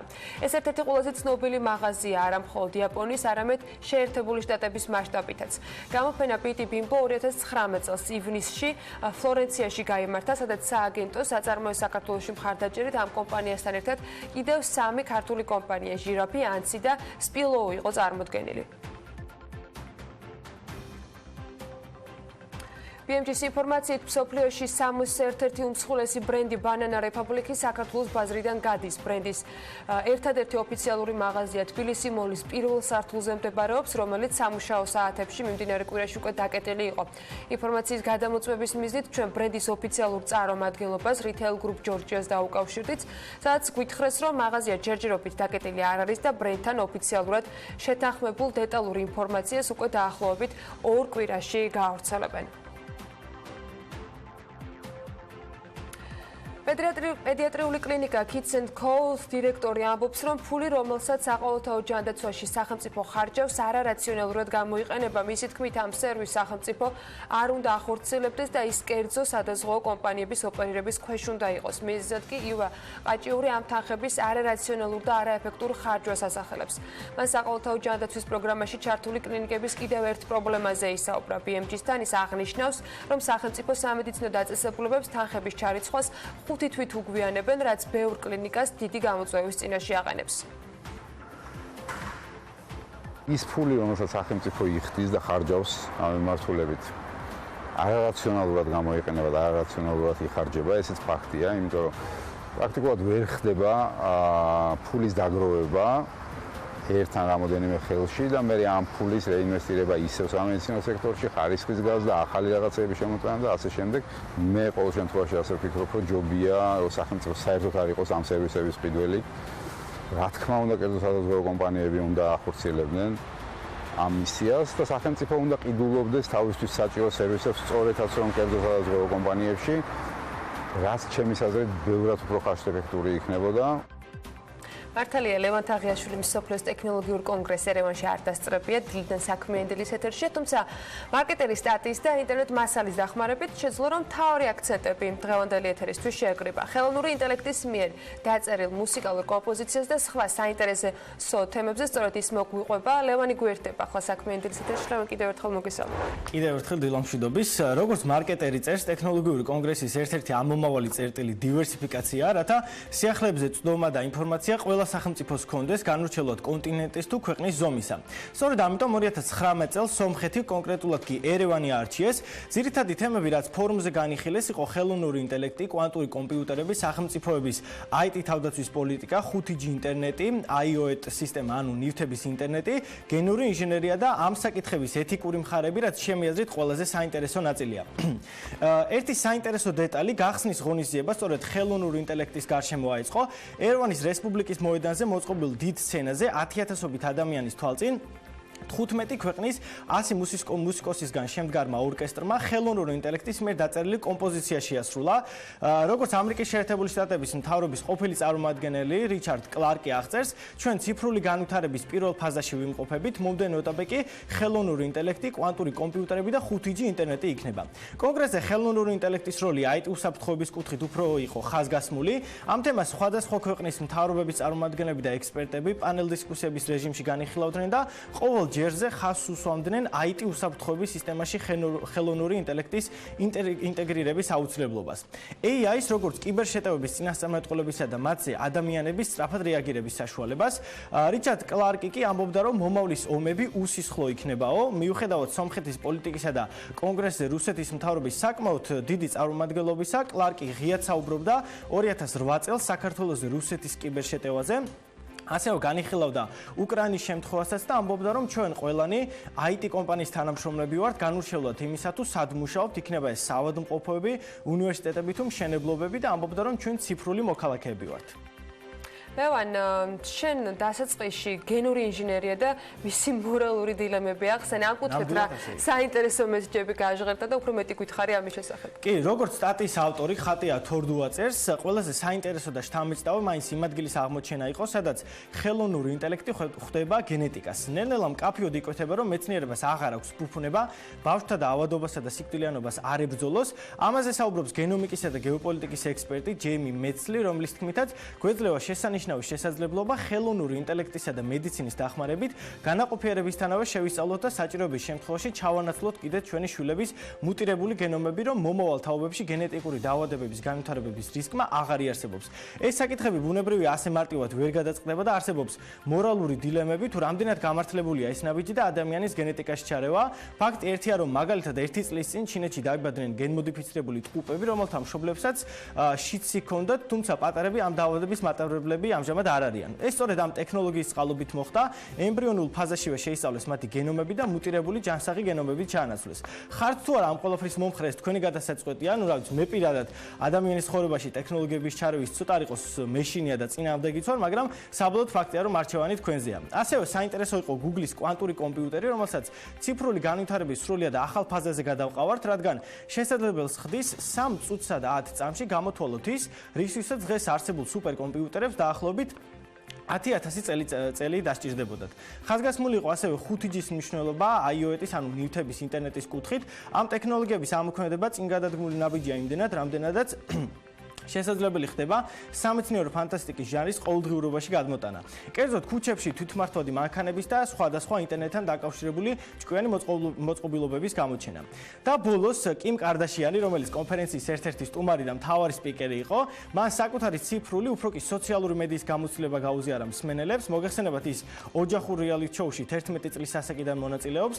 ფაქტობრივად მაყურებლის თვალწინ გაზრდილი კიმი არ დარდობს პერსონალური ინფორმაციის საჯაროებაზე და ამბობს, რომ ეს მისი არჩევანია, ისევე როგორც ბრენდის შექმნა და მის ვიზუალურ იდენტობაზე ზრუნვა. ჩვენ კი რადასკვნა უნდა გამოვიტანოთ ამ კონფერენციიდან, ვფიქრობ, მარტივია. ტექნოლოგიებისა და თანამედროვე ტრენდების გარეშე ჩვენი ეკონომიკის განვითარება უბრალოდ ფანტასტიკის სფეროა, თუმცა არა აუცილებელი ყველა ინოვაცია copy-paste-ით გადმოვიტანოთ. მთავარია მათი ჩვენ საჭიროებებზე მორგება და ისე დანერგვა ყოველდღიურ ცხოვრებაში. მადლობა ლევან, ძალიან საინტერესო ჩართვისთვის და იმედი ეს თემა სადისკუსიოც გახდება მომავალში. ჩვენს ეთერებში თუ მის მიღმა მაგალითად დღევანდელი საქმიანი დღის დაგეგმვისას.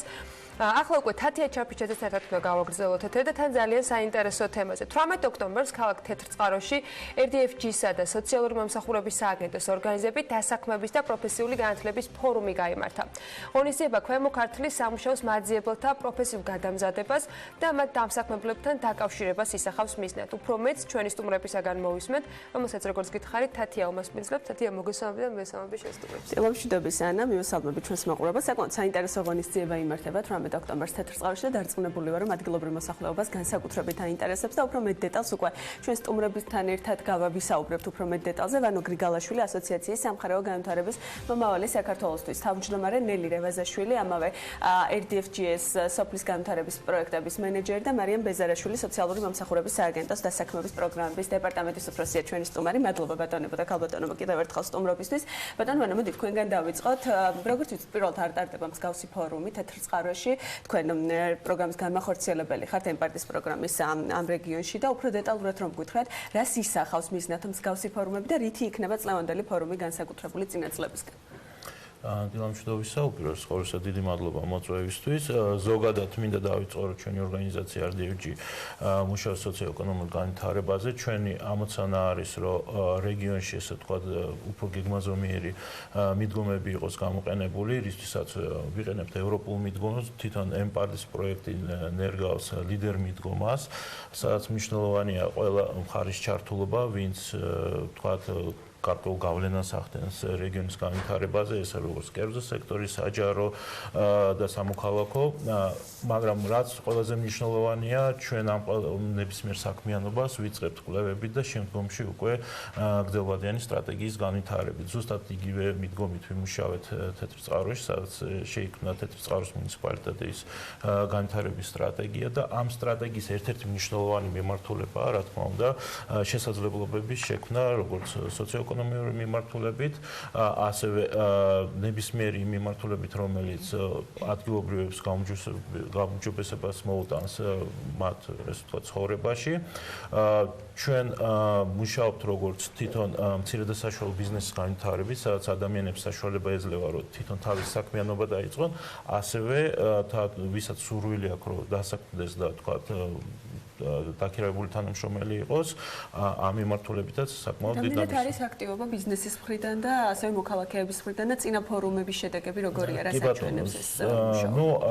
ზუსტად ამ მიმართულებით შეგვიძლია თქვათ, რომ საკმაოდ რთული იყო პირველი ნაბიჯების გადადგმა, რადგან ზოგადად თვითონ მუნიციპალიტეტი საკმაოდ მძიმე მდგომარეობაში იმყოფებოდა ჩვენი პროექტის დასაწყისში და ჩვენი საქმიანობა ზუსტად ამასაც ემსახურებოდა, რომ ჩვენ მაქსიმალურად, ესე ვთქვათ, მოგვეზიდა ინვესტორი, ასევე თვითონ ინვესტიცია გაგვიკეთებინა მცირე და საშუალო ბიზნესის კუთხით და შესაბამისად გარკვეული ინტერესი რეგიონის მიმართ გაჩნდა. თავიდან ნამდვილად მცირე, ესე ვთქვათ, ძალიან ბევრი კომპანია არ არის წარმოდგენილი, დიდი ქსელების ნაკლებად მუშაობენ ამ მუნიციპალიტეტში და ჩვენ ამ მიმართულებით მუშაობთ, რომ უფრო საინტერესო გარემო შევქმნათ ამ მიმართულებით.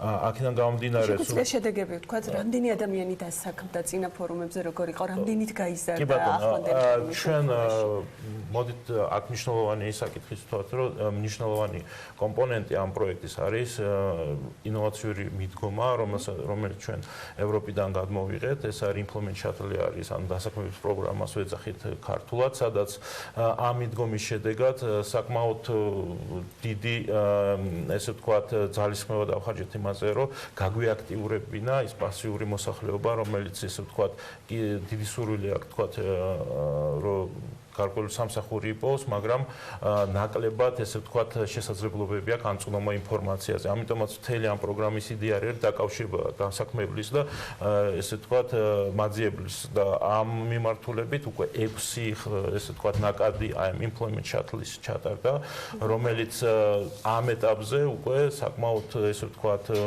გარკვეულ შედეგებს გვაძლევს და ჩვენ შეგვიძლია ვთქვათ, რომ რაღაც 80 ადამიანი უკვე დასაქმებულია, მაგრამ თვითონ ჯგუფი, რომელიც 20 კაცისგან შედგება, საკმაოდ ესე ვთქვათ 6 თვიან კურსით, ესე ვთქვათ, კურს გადიან და ამ მიმართულებით ცოტა რთულია, ესე ვთქვათ, ამ ეტაპზე უკვე ბოლო შედეგებზე საუბარი, იმიტომ ჯერ კიდე ეს გრძელდება პროცესი და ფორუმი ამ თვალსაზრისით არის მხარდამჭერი მოვლენა, რომელიც გვეხმარება, რომ უფრო დიდი საზოგადოება, ესე ვთქვათ, ჩართოთ და აი ეს დაკავშირება მოხდეს სხვადასხვა კომპანიების, რომლებიც წარმოდგენილი არიან ჩვენ რეგიონში და ამ თვალსაზრისით უფრო ჩვენი კოლეგა ისაუბრებს და კალბატონელისთან მაქვს ზუსტად მომდევნო კითხვა, რომელიც ასევე ჩვენთან ერთად იმყოფება.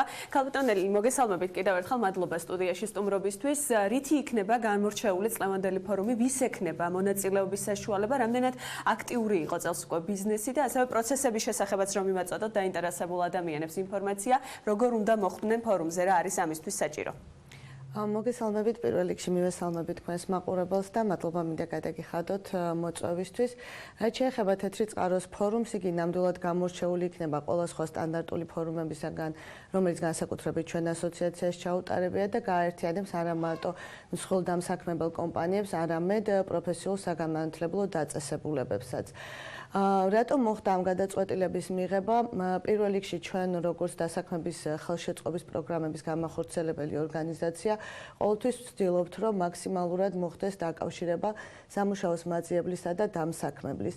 როგორც იცით, ბაზარზე დღესდღეობით საკმაოდ დიდი ასე ვთქვათ, ჩავარდნა იმ მიმართულებით, რომ დამსაქმებელი ეძებს სამუშაოს მაძიებელს და ხშირად ძალიან უჭირს კვალიფიციური კადრის აყვანა, თუმცა სამუშაოს მაძიებელი საკმაოდ ბევრია.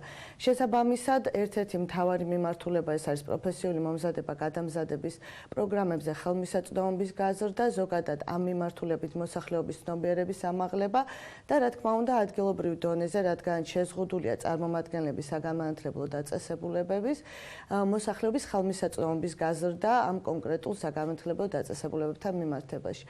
დასაქმების ფორუმი, როგორც თქვენ უკვე აღნიშნეთ, გაიმართება 2019 წლის 18 ოქტომბერს ქალაქ თეთრიწყაროში, კონკრეტულად თეთრი წყაროს მუსიკალურ სკოლის დარბაზში, დიდ სააქტო დარბაზში.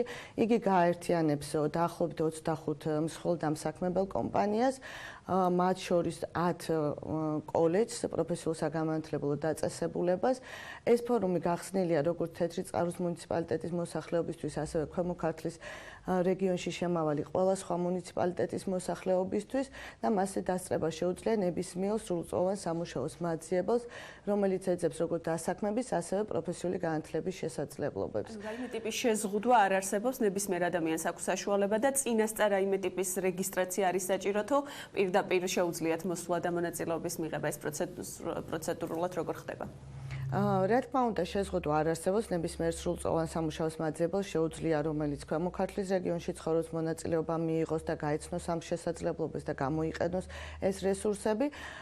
რაც შეეხება რეგისტრაციას, რეგისტრაცია არსებობს, ჩვენ ყავს პარტნიორი სახელმწიფო სტრუქტურა, ეს არის სოციალური მომსახურების სააგენტოს დასაქმების პროგრამების დეპარტამენტი და შესაბამისად მათთან თანამშრომლობით გახსნილია WorkNet-ზე სარეგისტრაციო პლატფორმა, სადაც ნებისმიერ სურვილს შეუძლია გაიაროს რეგისტრაცია, ფორუმზე მოსახვედრა და მიიღოს სპეციალური მოსაწვევი. თუმცა იმისთვის, რომ ამან არ გამოიწვიოს გარკვეული შეფერხებები, ჩვენ ადგილზეც შეუძლებთ სარეგისტრაციო პროცესში მოსახლეობის დახმარებას. შესაბამისად, თუ კი ვინმე ვერ მოახერხებს რეგისტრაციის დასრულებას, ეს არ უნდა იყოს მათთვის წინაღობა და ხელშემშლელი ფაქტორი ფორუმზე მოსვლისთვის. ალბათ მარიამთან აუცილებლად გავაგზავნებ საუბარს, მაგრამ ბოლოს მინდა რომ თქვენ გკითხოთ, როგორც ვიცით, წლევანდელ ფორუმზე ასევე იგეგმება ეგრეთ წოდებული ვაუჩერებით დაჯილდოება მოსახლეობის. ამის შესახებაც რომ გითხრათ, რას ითვალისწინებს ეს ვაუჩერები და რა პრინციპით გადაეცემათ მოსახლეობის წარმომადგენლებს? როგორც უკვე აღნიშნე, ჩვენი ორგანიზაცია RDF-ში ცდილობს პროფესიულ განათლებაზე ხელმისაწვდომობის გაზრდას, შესაბამისად EMPART პროგრამის ფარგლებში, რომელიც ევროკავშირის მიერ არის მხარდაჭერილი, ჩვენ გვაქვს სპეციალური ფონდი, რომლითაც ვაფინანსებთ პროფესიული მომზადება, გადამზადების კურსებს. სწორედ მოსახლეობის წახალისებისთვის იქნება გათამაშება, რომელშიც მონაწილეობას შეძლებს ნებისმიერი სამუშაოს მაძიებელი, რომელიც მონაწილეობას მიიღებს დასაქმებისა და პროფესიული განათლების ფორუმში. გათამაშება იქნება ძალიან მარტივი ფორმით. მონაწილეებს ექნებათ შესაძლებლობა, რომ გაიარონ გასაუბრება და მინიმუმ 3 გასაუბრების შედეგად მათ შეეძლებათ ნებისმიერ მონაწილეს, რომ მიიღონ ამ გათამაშებაში მონაწილეობა. გათამაშება იქნება ჩვეულებრივი ლოტარიის პრინციპით შემდგომში. მადლობა ქალბატონ ელის, ქალბატონ მარიამთან მექნება მომდევნო კითხვა, რომელიც ასევე ჩვენი სტუმარია. რამდენად მნიშვნელოვანია მსგავსი ტიპის აქტივობა საჯარო სექტორსა და არასამთავრობო ორგანიზაციებს შორის და რა შედეგი აქვს ამას, რა საჩვენებს პრაქტიკა? თქვენ უკვე დიდი ხანია ამ უწყებას ხელმძღვანელობთ, როგორი გვაქვს მონაცემები? დიდი მადლობა პირველ რიგში მოწვევისთვის და მუდმივად დასაქმების საკითხებით დაინტერესებისთვის. მედია საშუალებები რო არ გვედგნენ გვერდზე, ეს ინფორმაცია მოქალაქეებამდე და კერძოდ სამუშაოს მაძიებლებამდე შეუძლებელი იქნება, რომ მივიდეს მარტო ჩვენი WorkNet Gov-ის საშუალებით. ეს არის ნამდვილად საუკეთესო მაგალითი სახელმწიფო სამსახურსა და კერძო სექტორს შორის მეგობრული და პარტნიორული ურთიერთობის, როგორც უკვე ბატონმა ვანომაც გააჟღერა და ქალბატონმა ნელიმაც, არ არის პირველი მომენტი ჩვენი ურთიერთობის, ქონდა წარმატებული კვეთა ფორუმის მხრივაც, სხვადასხვა აქტივობების განხორციელების მხრივ თეთრ წყაროში. ჩვენ ასევე სხვა კერძო სექტორებთან თანამშრომლობთ ინტენსიურ რეჟიმში და გვაქვს ამისი გამოცდილება. ზუსტად ესეთი ფორუმები ჩვენ წელიწადში 2-ჯერ მაინც უნდა ჩავატაროთ დამოუკიდებლად სოციალური მომსახურების სააგენტო, მაგრამ დანარჩენი ყოველთვის მოდის დამსაქმებლის ან პარტნიორი ორგანიზაციის დაკვეთით და ვანხორციელებთ ამას ზუსტად აი მოთხოვნილებით დან გამომდინარე, რაც აქ შრომის ბაზარს წარმოდგენილი აქტიური ვაკანსიების სახით. ასეთი ამ შემთხვევაში 25 კომპანიამდე იქნება აქტიური ვაკანსიები წარმოდგენილი, როგორც უკვე გაიჟღერა ეს დამსაქმებლები, ჩვენი დამსაქმებლებთან მომუშავე გუნდის საშუალებითაა ძირითადად მოწვეული ამ ფორუმზეც, ასევე სასწავლებლები, ჩვენი პარტნიორი ორგანიზაციები, ჩვენი ჩართულობით და ხელშეწყობით იქნებიან მოწვეულები. გარდა ამისა, WorkNet Gov-ი არის ზუსტად ის საინფორმაციო ვებ-პორტალი, რომელზეც რეგისტრირდებიან მოქალაქეები, როგორც სამუშაოს მაძიებლები, ასევე დამსაქმებლები. ყოველდღიურ რეჟიმში აბსოლუტურად უფასოდ. მათ უკვე 2-ჯერ მიუვიდათ მოკლე ტექსტური შეტყობინება არსებული ფორუმის შესახებ და ეს SMS შეტყობინება კიდე განმეორებით აბსოლუტურად განსაკუთრებით ამ რეგიონში მცხოვრებ მოქალაქეებს მიუვათ. ეს შეატყობინებს მათ სად როდის ტარდება, რომ აუცილებლად მოვიდნენ და სადომ ბედი, იმიტომ რომ ეს არის რეალური შანსი ერთ სივრცეში დამსაქმებლის და აბსოლუტურად ყველა სექტორი, ეს არის ტურისტული განხრით, სამომხმარებლო სექტორი, სამედიცინო სფერო, ყველანაირი იქნება ჩართული, იმიტომ რომ არ იყოს რაღაც ერთი პროფილით და ჰქონდეთ მათ ფართე არჩევანის საშუალება.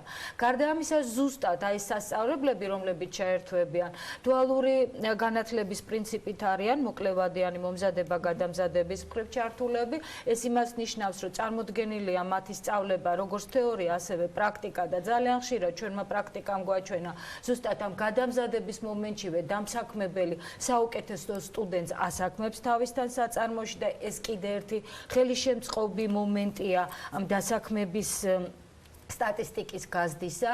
მე აუცილებლად მინდა გამოვიყენო თქვენი ეთერი და მივმართო მოქალაქეებს იმის შესახებ, რომ ნებისმიერი მათგანი, ვინც ვორქნეთგოვჯიზეა დარეგისტრირებული, სპეციალურად ჩართული გვაქვს ჩვენ სოფტი, აუცილებლად უნდა მიუთითონ, რომ მოდიან და მონაწილეობას იღებენ ამ ფორუმში, სადაც ზუსტად გამოეწერებათ მოსაწვევი დასწრების.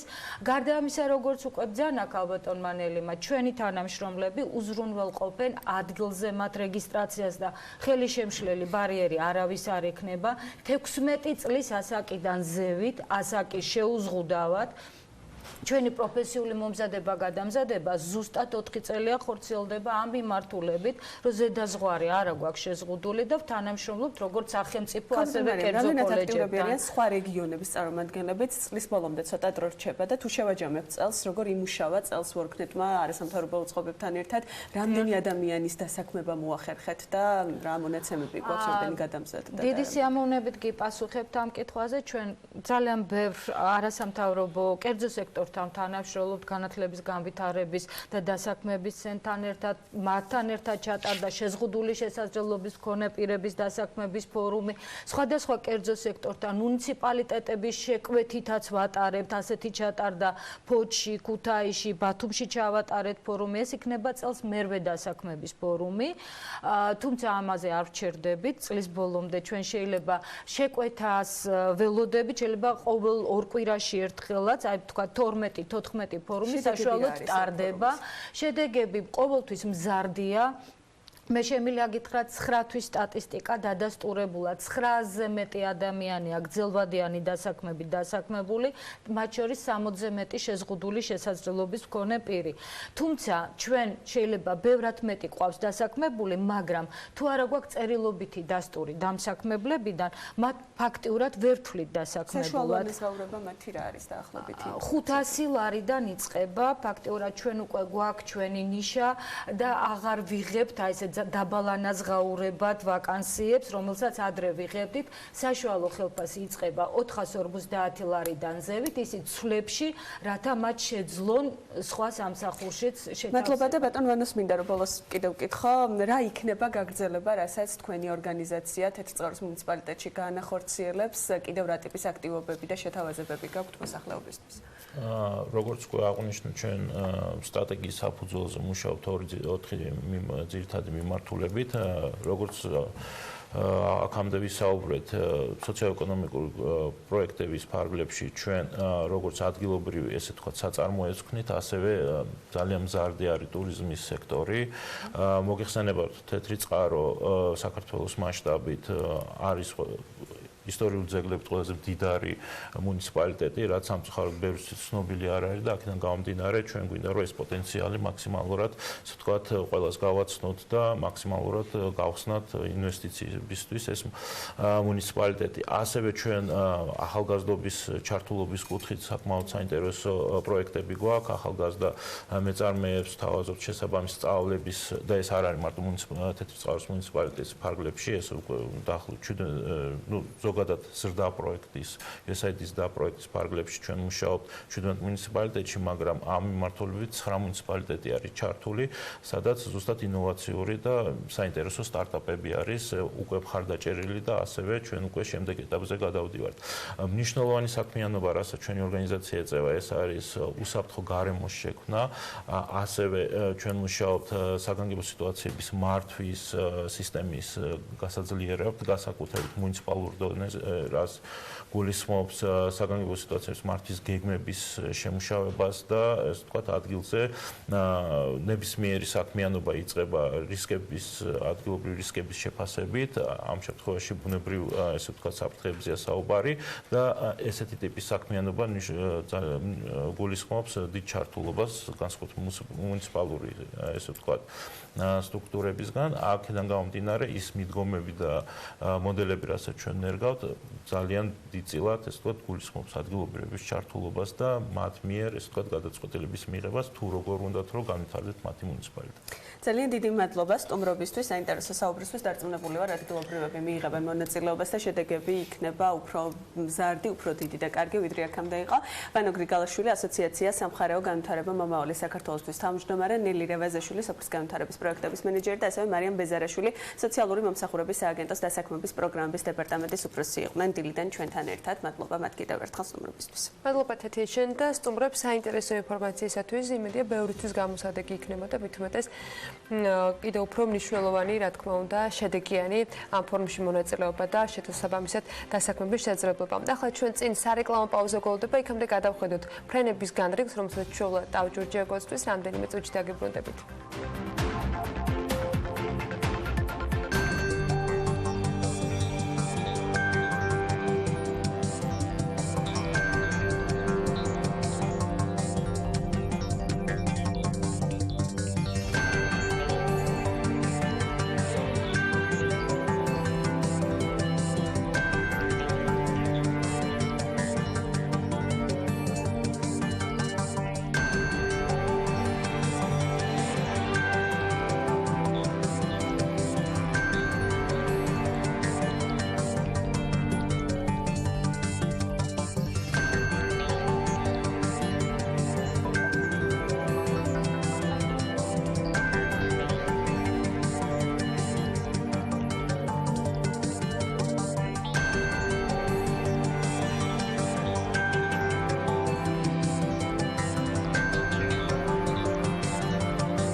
კანონპროექტი, რომელიც შრომის კოდექსში ცვლილებებს ითვალისწინებს, მისი ავტორის დიმიტრის ქიტიშვილის განცხადებით პარლამენტში ოქტომბრის ბოლოს შევა. იქამდე საკანონმდებლო ორგანოში ამავე კანონში ცვლილებები აჭარიდან დარეგისტრირდა.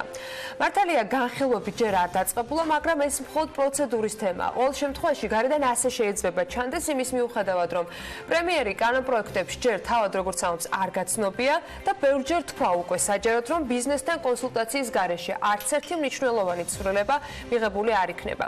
ის რომ საკითხი მნიშვნელოვანია, ეს ფაქტია, ამას ჩვენს ეთერებში მოსმენილი ფაქტობრივად ყველა მხარის პოზიცია ადასტურებს, პოზიციები მხარეების შესაბამისად კი რადიკალურად განსხვავებულია.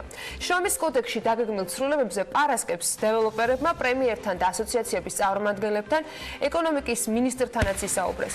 იყო შეხვედრები კერძო სექტორის ინიციატივითაც, რომელში მონაწილეობა როგორც ბიზნეს ომბუდსმენმა, ისე დამსაქმებლებმა მიიღეს. სამაგიეროდ აქამდე დაპირებული შეხვედრა, რომელშიც როგორც კანონპროექტის ავტორი, ისე მსხვილი დამსაქმებლები და დასაქმებულები ერთიანად იმსჯელობდნენ, არ შემდგარა. სწორედ ამ კითხვით უნდა დავიწყოთ საუბარი დღეს ჩვენ სტუმართან, ბიზნეს ასოციაციის იურიდიული მიმართულების დირექტორი ნიკა ნანუაშვილის შემოგვიერთდა საქმიანი დილის ეთერში. მოგესალმებით ბატონო ნიკა, მადლობა იმის რომ ხართ ჩვენთან სტუდიაში. ამ სტუდიაში თქვენ თქვით, რომ იქნებოდა მსჯელობა მათ შორის კანონპროექტის ავტორების მონაწილეობით, იმიტომ რომ იმ შეხვედრის შემდეგ რაც გაიმართა მათ შორის თქვენი ასოციაციის ორგანიზებით, იყო რეპლიკები, რომ ატყუებდით თქვენი ასოციაციის წარმომადგენლებს, იმ ადამიანებს, ვისაც დასაქმებულები არიან. როდის იგეგმება ამ თემაზე მსჯელობა, ისე რომ ყველა მხარე იყოს წარმოდგენილი და არგუმენტების ჭიდილი შედგეს? ჩემი ინფორმაციით სავარაუდოდ ეს შეხვედრა უახლოეს დღეებში უნდა შედგეს. ჩვენ აუცილებლად ვაპირებთ როგორც მანამდე ვიყავით ჩართული პროცესში. ამ შეხვედრაში მონაწილეობის მიღებასაც ვაპირებთ აუცილებლად დეტალურად იმ შენიშვნების წარდგენას, რაც ჩვენ წერთ და არა მხოლოდ ჩვენ წერთ კომპანიებს ამ კანონპროექტს ამ ვერსიის მიმართ გააჩნია, სამუშაო დოკუმენტის მიმართ გააჩნია. მოდი ესე დავარქვათ. შენიშვნები მართლა ბევრია, შენიშვნები არის შეიძლება რამდენიმე ნაწილად დავყოთ, მაგრამ თავი და პრინციპული რაც არის ორი მიმართულებით. ერთი ეს კანონპროექტის დღემდე არსებული ვერსია და ის, ასე ვთქვათ, შეტყობინებები, რაც საჯაროდ ჩაიდება ამ კანონპროექტთან დაკავშირებით, ასწენილია ევროკავშირის შესაბამის დირექტივებს. ვარ და არგუმენტი მათ შორის ამ სტუდიაში ჩვენ მოვისმინეთ უკვე დარეგისტრირებული კანონპროექტის ნაწილი, რომელიც სააჭარის მთავრობის მხრიდან არის ინიცირებული და ესახება სწორედ რეგულაციებს შრომითი საათების შეზღუდვასთან დაკავშირებით. იყო არგუმენტი, რომ 11 საათიანი არის ევროკავშირის მხრიდან რეკომენდირებული და ამიტომ გავაუმჯობესეთ და 1 საათით კიდე შემცირებული ვარიანტი არის პროექტში ჩადებული. ის შეთანხმება, რომელიც ჩვენ გვაქვს ევროპასთან, თქვენ დღეს შეგიძლიათ დარწმუნებით მითხრათ, რომ ამ ვალდებულებას საერთოდ არ გვიჩენს? თუ გულისხმობ ზეგანაკვეთური სამუშაოს 40 საათი პლუს 8 საათი და ეს არის ჭერი, გიდასტურებთ, რომ ასეთი ვალდებულებას დირექტივა საერთოდ აითვალისწინებს. დირექტივით ეს არის სტანდარტი, თუმცა იქვე არის გაკეთებული მთელი რიგი დათქმები, რომელთა გამოყენებითაც ქვეყანას შეუძლია ეტაპობრივად მივიდეს ამ სტანდარტამდე, ან საერთოდ უარი თქვას 40 ნორმირებული პლუს 8 საათზე განაკვეთულის ჩაკეტვაზე. პრობლემა ისაა, რომ ჩვენ არათუ ეტაპობრივად არ მივდივართ ამ სტანდარტამდე, არ ვიყენებთ ამ დათქმების, ამ გამონაკლისების საშუალებას. თვითონ ევროკავშირის ქვეყნებში, რომლებიც არიან ჩვენზე ბევრად მდიდრები, ბევრად განვითარებულები და შრომის ორგანიზების სტანდარტებიც იქ ბევრად მაღალ საფეხურზეა, 28 ქვეყნიდან 18 იყენებს ამ და კიდევ სხვადასხვა დათქმებს და გამონაკლისებს, რომლის შედეგადაც იქ არ არის ასეთ ჩაკეტილიო, ადამიანს არ შეუძლია იმუშაოს 48 საათზე მეტი კვირის განმავლობაში, ხო? მაგალითად, ეხლა ვეგეტყვით ესტონეთი, დიდი ბრიტანეთი, სადაც ეს დათქმები არის გამოყენებული და შესაბამისად შრომის ორგანიზებას ხდება ამ დათქმების გათვალისწინებით. პრობლემა ჩვენ შემთხვევაში რა, ჩვენ გვინდა ავიღოთ ევროკავშირის უმაღლესი სტანდარტი, მაშინ როდესაც საშუალო მონაცემებით ვართ დაახლოებით 10 ჯერ უფრო ღარიბები ევროკავშირზე. არ ვითვალისწინებთ კლიანში და პროდუქტი ეს მოსახლეზე გვაქვს 4200. პროდუქტიულობის კუთხით კიდევ უფრო ღარიბები ვართ, ამ შრომის პროდუქტიულობა გვაქვს დაახლოებით 20 ჯერ მცირე. ამ ეკონომიკური რეალობის გათვალისწინების გარეშე ჩვენ რაცა უნდა დავწეროთ, ვერ მივიღებთ შედეგს. იგივე მინიმალური ხელფასის ნაწილში, ხო? აი, თქვენ ვეცდები შევეცდები ახლა რომ მეორე მხარის აქამდე მოსმენელი არგუმენტები და ის შენიშვნები, რომელიც ამ განცხადებებს მოყვებოდა ხოლმე, პასუხები თქვენგან მივიღო მათზე.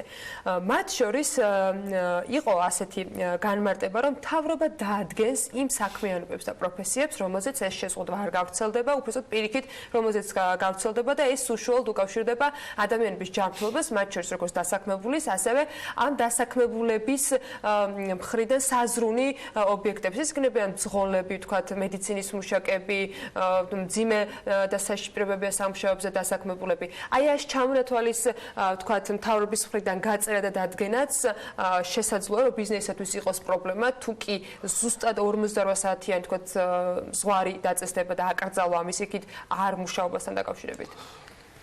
ძირითადში დიახ, ეს შეიძლება იყოს პრობლემა. პრობლემა არა ბიზნესის მხარეს. არამედ თვითონ რეგულაციის ეფექტურობის ნაწილში, ხო? ვინ და როგორ უნდა გააკონტროლოს ადამიანი. კარგით შევთანხმდით, რომ მე დღესაც ესეა, მთელი სექტორებში ხა დასაქმებული რაღაც საათზე მეტი კვირის განმავლობაში არ ამუშავებს, ხო, ადამიანს, იმიტომ რომ სხვადასხვა მაჩვენებლებით ეს არ არის რეკომენდირებული. იგივე მაგალითად მეტოს მემანქანე, იგივე მაგალითად შახტაში ადამიანი მუშაობს, ის არა თუ კვირის ამ დღის განმავლობაში რაღაც საათებზე მეტი არ შეიძლება იყოს იმ შახტაში, ხო? ეს ნორმები დღესაც არსებობს. ეს საკითხი დღესაც რეგულირებულია, ხო? მაგრამ ვინ დაადგენს 2 და 3 და მეტ სამუშაო ადგილას, ვინ გააკონტროლებს, რომ ადამიანმა არ უნდა იმუშაოს, ხო? კარგით, მე მაგალითად ვარ დამსაქმებელი და ყავს დასაქმებული ერთი ადამიანი, რომელსაც ვიცი, არ მომუშავებ კვირაში ამდენ დროზე მეტხანს, მაგრამ ეს ადამიანი რო გადის ჩემგანს, ჩემი სამსახურიდან რო გადის, მე ხო არ მაქვს და არც უნდა მქონდეს იმის კონტროლის საშუალება ის სად იმუშავებს, ხო? ანუ თუ სამსახურში მუშაობს ადამიანი, პარალელურად მაგალითად მეტოს მემანქანე ამოდის მეტოდან და მე მიდის და ტაქსაობს. როგორ ან რატო უნდა გააკონტროლო ხო ეს ადამიანი? ეს ხო მისინება, მისი თავისუფალება. საუბარია ის იმაზე, რომ მე რაც მოვისმინე და რაზეც წერან თქვენი საუბრეთ, უნდა დადგინდეს ისეთ დარგები, მაგალითად ექიმებზე, სამედიცინო სფეროზე იყო აპელება, რომ შეიძლება ერთი ექიმი რაც ატარებდეს დღის განმავლობაში დამალობის ნიადაგზე არასდროს გაწყოტლებას იღებს შემდეგ და მოდი ამას ხანავით შევხედოთ. თუ ეს ექიმი მუშაობს ბევრს, ესე იგი მას ყავს ბევრი კლიენტი, მასზე მოთხოვნა დიდია. მოთხოვნა დიდია, იმიტომ რომ კარგი ექიმია, ხო, ის რაღაც რეკლამას ხო არ აკეთებს ტელევიზორში, არა, ადამიანები ვეუბნებით ერთმანეთს, რომ ეს კარგი ექიმია და ეს მისი სიკარგი გამოცილი გვაქვს საკუთარ კანზე და ტყავზე პირდაპირ მნიშვნელობით, მაგალითად თუ ოპერაციას გვიკეთებს, ხო? ანუ ჩვენ ვეუბნებით, რომ ამ ექიმი არ უნდა იმუშაოს მეტი. თუ ის კარგი ექიმია, მოდი ესეც დათვლადია, ხო, რა ჩვენ ხშირად ვაპელებთ ხოლმე, რომ რაღაცები უნდა დავითვალოთ და დავიანგაშოთ. თუ ეს კარგი ექიმია, რამდენია იმის ალბათობა, რომ კარგი ექიმა, რომელიც მაგალითად თვეში აკეთებს 100 ერთი და იგივე ოპერაციას, ერთი და იგივე ხელისმოძრაობას დაუშვას შეცდომა. იმასთან შედარებით, ვინც ნაკლებად კარგი ექიმია, ხო და ვინც უფრო იშვიათად აკეთებს. ცოტა უცნაური არგუმენტები ყოფს, ხა არც მოვიყვან პრინციპში ამ ნაწილში. მე არგუმენტი შეგვიძლია განვიხილოთ და გავიხსენებ მათ შორის ამ ნაწილის ავტორისაგან გაკეთებულ რეპლიკას, რომ ასე შრომის ბაზრის განაწილება დასაქმების მაჩვენებელს გაზრდის, იმიტომ რომ ის ადამიანები დღეს ვინც რამდენიმე სამსახურს იკავებენ, სულ კოდექსში რა ვთქვათ, მათი შემდეგ ერთ ან ორ სამსახურში ვთქვათ, მხოლოდ დროის დახარჯვის შემდეგ გამოათავისუფლებს სამუშაო ადგილებს და უმუშევრობა შემცირდება. რამდენად შეიძლება ეს ლოგიკაში იყოს დამსაქმებლის მხრიდან? თავისთავად ახლა კითხვები ბევრი გაჩნდა იმავე ეთერში, რომ დღეს გვაქვს თუ არა სულ მინიმუმ მონაცემები და ბაზა იმის, რომ ვიცოდეთ რა ტიპის ვთქვათ უმუშევარი საზოგადოება ყავს, რამდენი ყავს ექიმი დაუსაქმებელი, რა კვალიფიკაციის ექიმი ყავს დაუსაქმებელი და ასე შემდეგ. ანუ შრომის ბაზრის დღეს სტრუქტურა ვიცით და დაუსაქმებელთა სტრუქტურა ვიცით, რომ ანუ რაღაცა ანალიზი გავაკეთოთ, რა ინფორმაცია აქვს ასოციაციაში სულ მინიმუმ, მაშინ ასე გკითხავთ. თქვენ გულისხმობთ პარლამენტში რაც უკვე ინიციირებულია, კი, რაც უკვე დარეგისტრირებულია ბიუროში. ძალიან საინტერესო შეკითხვაა. თუ ამ კანონპროექტთან ნებისმიერი რეგულაციის მიზანი არის ის, რომ ადამიანები, ვინც წარმატებულები არიან თავიანთ პროფესიაში, ოდნავ გვერდზე გაწიოს და თუ ამ რეგულაციის მიზანი არის ის, რომ დაასაქმოს ადამიანები, ვინც ნაკლებად წარმატებული რაღაც მიზეზების გამო არ აქვს მნიშვნელობა თავის პროფესიებში არიან, ხელოვნურად შემოიყვანოს შრომის ბაზარზე, მე ვიტყოდი, რომ არც ერთი თვალსაზრისით ეს არ შეიძლება იყოს გამართლებული, ეს არის ამ ადამიანებს წინაშე ფაქტობრივად ჩავდივართ სოდვას, ხო? როგორ შეიძლება წარმატებული ადამიანს უთხოვო შენ მეტი აღარ იმუშაო, იმიტომ ამაც უნდა იმუშაოს. ჩვენი მიზანი ის კი არ უნდა იყოს, რომ ვინც თავის პროფესიაში წარმატებას მიაღწია, იმათ შეუმციოთ სამუშაო საათები მათი ვენების საწინააღმდეგოდ. ჩვენი მიზანი უნდა იყოს ის, რომ უფრო მეტი წარმატებული ადამიანი იყოს თავის პროფესიაში. ნებისმიერ პროფესიას გულისხმობ ამ შემთხვევაში ნებისმიერ პროფესიას, რომელიც გამოიყენება სამუშაო პროცესში. ხო, არ აქვს მნიშვნელობა ის ექიმი იქნება, ინჟინერი იქნება, კარგი მეზობეც კი, რომელიც წარმატებულად დაეთმოს თავის ამოცანებს, მოსაფრთხილებელი და დასაფასებელია თავის პროფესიაში და ჩვენ უნდა ვიზუნოთ, რომ მეტი წარმატებული, მეტი პროფესიონალი ადამიანი გვყავდეს, რომ ბაზარზე მეტი იყოს კონკურენცია. შრომის ბაზარზე ხელფასების მაგალითად, ხო, მატების ერთადერთი ყველაზე კაი საშუალება რა არის? როდესაც ბევრი წარმატებული ადამიანი და ბევრი სამუშაო ადგილია. ამ ფაქტორების გათვალისწინების გარეშე ჩვენ რაც უნდა ვწეროთ, შეგვიძლია მე ეს ნაწილი ვიკითხოთ, მაგრამ რეალურ შედეგს ვერ მივახცევთ. იმ პროექტით, რომელსაც თქვენ იცნობთ, ეს იქნება უკვე ინიცირებული თუ ჯერ არ წარდგენილი, რომლის წარდგენასაც ველოდებით ოქტომბრის ბოლოს. ვიდრე კითხავთ, რომ მთავრობის პოზიციებზე, რომელთა შეხვედრებიც მათ წარმომადგენლებთან იყო, თქვენ დაინახეთ თუ არა რამე ბერკეტი, მათ შორის ამ ნაწილის გაკონტროლებისა და რეგულირებისა. ეხლა კი აღნიშნეთ, რომ ეს ფაქტობრივად შეუსრულებელი მისია არის, მაგრამ თუ აქვთ ავტორებს რაიმე ფორმით მოაზრებული, რომ ეს შეიძლება როგორმე გაკონტროლდეს და გადამოწყვეტეს. ეს ალბათ უფრო ავტორებს უნდა ვკითხოთ, იმიტომ რომ ეს სიღრმემდე ჯერ არ ჩავსულა პროცესში, მაგრამ მე ვიცი იგივე ევროკავშირის ქვეყნებში როგორ ხდება, ხო? ამ ყველაფრის კონტროლის მცდელობა, იმიტომ რომ კონტროლს ამას ვერ დავაყენებთ. კი, არის ევროკავშირის ქვეყნებში შრომის ინსპექციები, შრომის ინსპექტორები განსხვავებული მანდატებით, მათ აქვთ უფლებამოსილება რაღაცები აკონტროლონ შრომის ბაზარზე, მაგრამ ჩვენ ყველამ კარგად ვიცით, რომ ახლა ნახევარი საქართველოს იქ მუშაობს, ხო, ევროკავშირში, მათ შორის დიდი ნაწილი არალეგალურია და არა მხოლოდ ნახევარი საქართველოს, ძალიან ბევრი ქვეყნიდან ევროკავშირში ჩადიან ადამიანები, მუშაობენ არალეგალურად, ჩრდილოვან ეკონომიკაში პრაქტიკულად, ჩრდილოვან სამუშაო ადგილებზე უпростоოდ, მათ შორის იღებენ ხელფასს და იქ ზეგანაკვეთური სამუშაოა თუ არა ზეგანაკვეთური, ამას დიდწილად ვერავინ ვერ აღწევს. ამ რისი თქვა მინდა, ანუ ჩვენ შეიძლება ვიფიქროთ, რომ ჩვენ ამას გავაკონტროლებთ, მაგრამ ვერ გავაკონტროლებთ, ვერც ჩვენი რესურსები და ვერ გავაკონტროლებთ პირველ რიგში, იმიტომ რომ ჩვენთან სამუშაო ადგილებზე არის დიდი მოთხოვნა. ანუ ბევრი ადამიანი, ვინც ეძებს სამსახურს და ეს ადამიანები ამ სამსახურის პოვნის ძიების პროცესში, მათ შორის ბევრი ფაქტორის და ერთ-ერთი ფაქტორია დაბალი კვალიფიკაციის გათვალისწინებით, თანხმდებიან შედარებით ნაკლებ ანაზღაურებაზე, შედარებით ნაკლებად ხელსაყრელი პირობებით. აი ამ ნაკლებ ანაზღაურებასთან დაკავშირებით მინდა რამდენიმე მიმართულებაზე მოვასწროთ, უნდა კითხოთ, საუბარი იყო მათ შორის, როდესაც რისკებთან დაკავშირებით მიდის მსჯელობა, რომ იმისათვის, რომ დამსაქმებელმა ზეგანაკვეთურის, თქვათ, არ გადახდოს ის мотивაციით დაზოგოს თანხები, ჩამოწევს ხელფასს. ამიტომ დაიწყო მსჯელობა იმაზე, რომ მინიმალური ხელფასი უნდა დაწესდეს. პრინციპში ის დაწესებული არის უკვე 90-იანი წლებიდან, მაგრამ განისაზღვროს ადეკვატურად, არა 20 ლარით კერძო სექტორშიც როგორც არის, არამედ რაღაცა შედარებით მეტი თანხით, რამდენიმე ასეული ლარით და ასე შემდეგ. და ეს იყო ასევე გამართლებული ევროდირექტივით, DCFTA-ის ხელშეკრულებით, რომელიც საქართველოს ევროკავშირთან აკავშირებს. რამდენად გვაქვს ამ მიმართულებით მოთხოვნები, დასაკმაყოფილებელი, ვალდებულება და როცა დათვლაზე ვსაუბრობთ, აი ამ ნაწილში ალბათ რია იქნება ყველაზე საინტერესო, რა შედეგებამდე შეიძლება მივიდეს, არა თუ კერძო სექტორი, არამედ მათ შორის საჯარო უწყებები. ხო, მოდით ამ ნაწილს ესე შევხედოთ, პირველ რიგში ევროდირექტივები საერთოდ არ თხოვს არანაირ მინიმალურ ხელფასის შემოღებას, ფორმალურად ჩვენ მინიმალურ ხელფასი გვაქვს, თუმცა არავინ არ იყენებს ამ მინიმალურ ხელფასს, იმიტომ რომ 20 ლარზე ადამიანები არ მუშაობენ ამ ქვეყანაში ძალიან დიდი ხანია და იმედი მაქვს, რომ არც არასოდეს არ იმუშაობენ, არა თუ 20 ლარზე, არამედ 10 ჯერ 20 ლარზეც კი, იმიტომ რომ მინიმალურ ხელფასს ჩვენაირ განვითარებად ქვეყნებში ჩვენაირ, მოდი ვთქვათ პირდაპირ ჩვენ ღარიბი ქვეყანა ვართ. ასე ტიპის ქვეყნებში მინიმალურ ხელფასის დაწესება არ მუშაობს. ისევე როგორც უაზრობაა მინიმალურ ხელფასის დაწესება ძალიან განვითარებულ ქვეყნებში, მაგალითად შვედეთში, შვეიცარიაში, ხო, საერთოდ არ აქვთ მინიმალურ ხელფასი და ეს ფიქრობენ ამაზე. კანონი ასეთ პრაქტიკას ევროპაში, ანუ ვის ვედარებით, როდესაც ყოველ შემთხვევაში ის მხარე ვის ედარება, ვინც ამაზე საუბრობს, რომ ეს აუცილებელი და საჭიროა. მაგალითად გერმანიას აქვს მინიმალურ ხელფასი, ხო? ევროპაში, საფრანგეთს, ევროპის მიღმა აშშ-ს აქვს მინიმალურ ხელფასი. ესეთ განვითარებულ ქვეყნებშიც კი არსებობს კვლევები და დღემდე მიდის დავა იმაზე, რამდენად ეფექტურია მინიმალურ ხელფასის დაწესება საერთოდ. მინიმალურ ხელფასს ასე რა არის? ის იცავს ყველაზე დაბალკვალიფიციურ მუშახელს, რომ მას კონდეს რაღაც მინიმალური ანაზღაურება მაინც. მაგრამ რეალურად ჩვენაერ ქვეყნებში მინიმალურ ხელფასის შემოღება ყველაზე მეტად აზიანებს სწორედ დაბალკვალიფიციურ მუშახელს და განსაკუთრებით იმათ, ვინც ეძებენ სამსახურს, ვინც ახლახან შედიან შრომის ბაზარზე, ხო? ამ ადამიანებისთვის ეს მინიმალურ ხელფასი ქმნის დამატებით ბარიერს. ადამიანები ჩვენაერ ქვეყნებში და დღემდე ჩვენ ქვეყანაში ასე იყო, თანხმდებიან რაღაც ანაზღაურებაზე. და შემდგომში ეს შეთანხმება უნდა დაიცვან. ეს უნდა ახსოვდეს. ჩვენ შემთხვევაში პრობლემა რაზეც ხშირად აპელირებენ ხოლმე სხვათა შორის იგივე სამუშაო დოსთან დაკავშირებით, იგივე ხელფასთან დაკავშირებით, რომ არ შეიძლება ადამიანი იყოს იძულებული იმუშაოს რაღაც ხელფასზე, ან იმუშაოს რაღაც დროზე, რამდენიმე საათზე მეტი, ხო?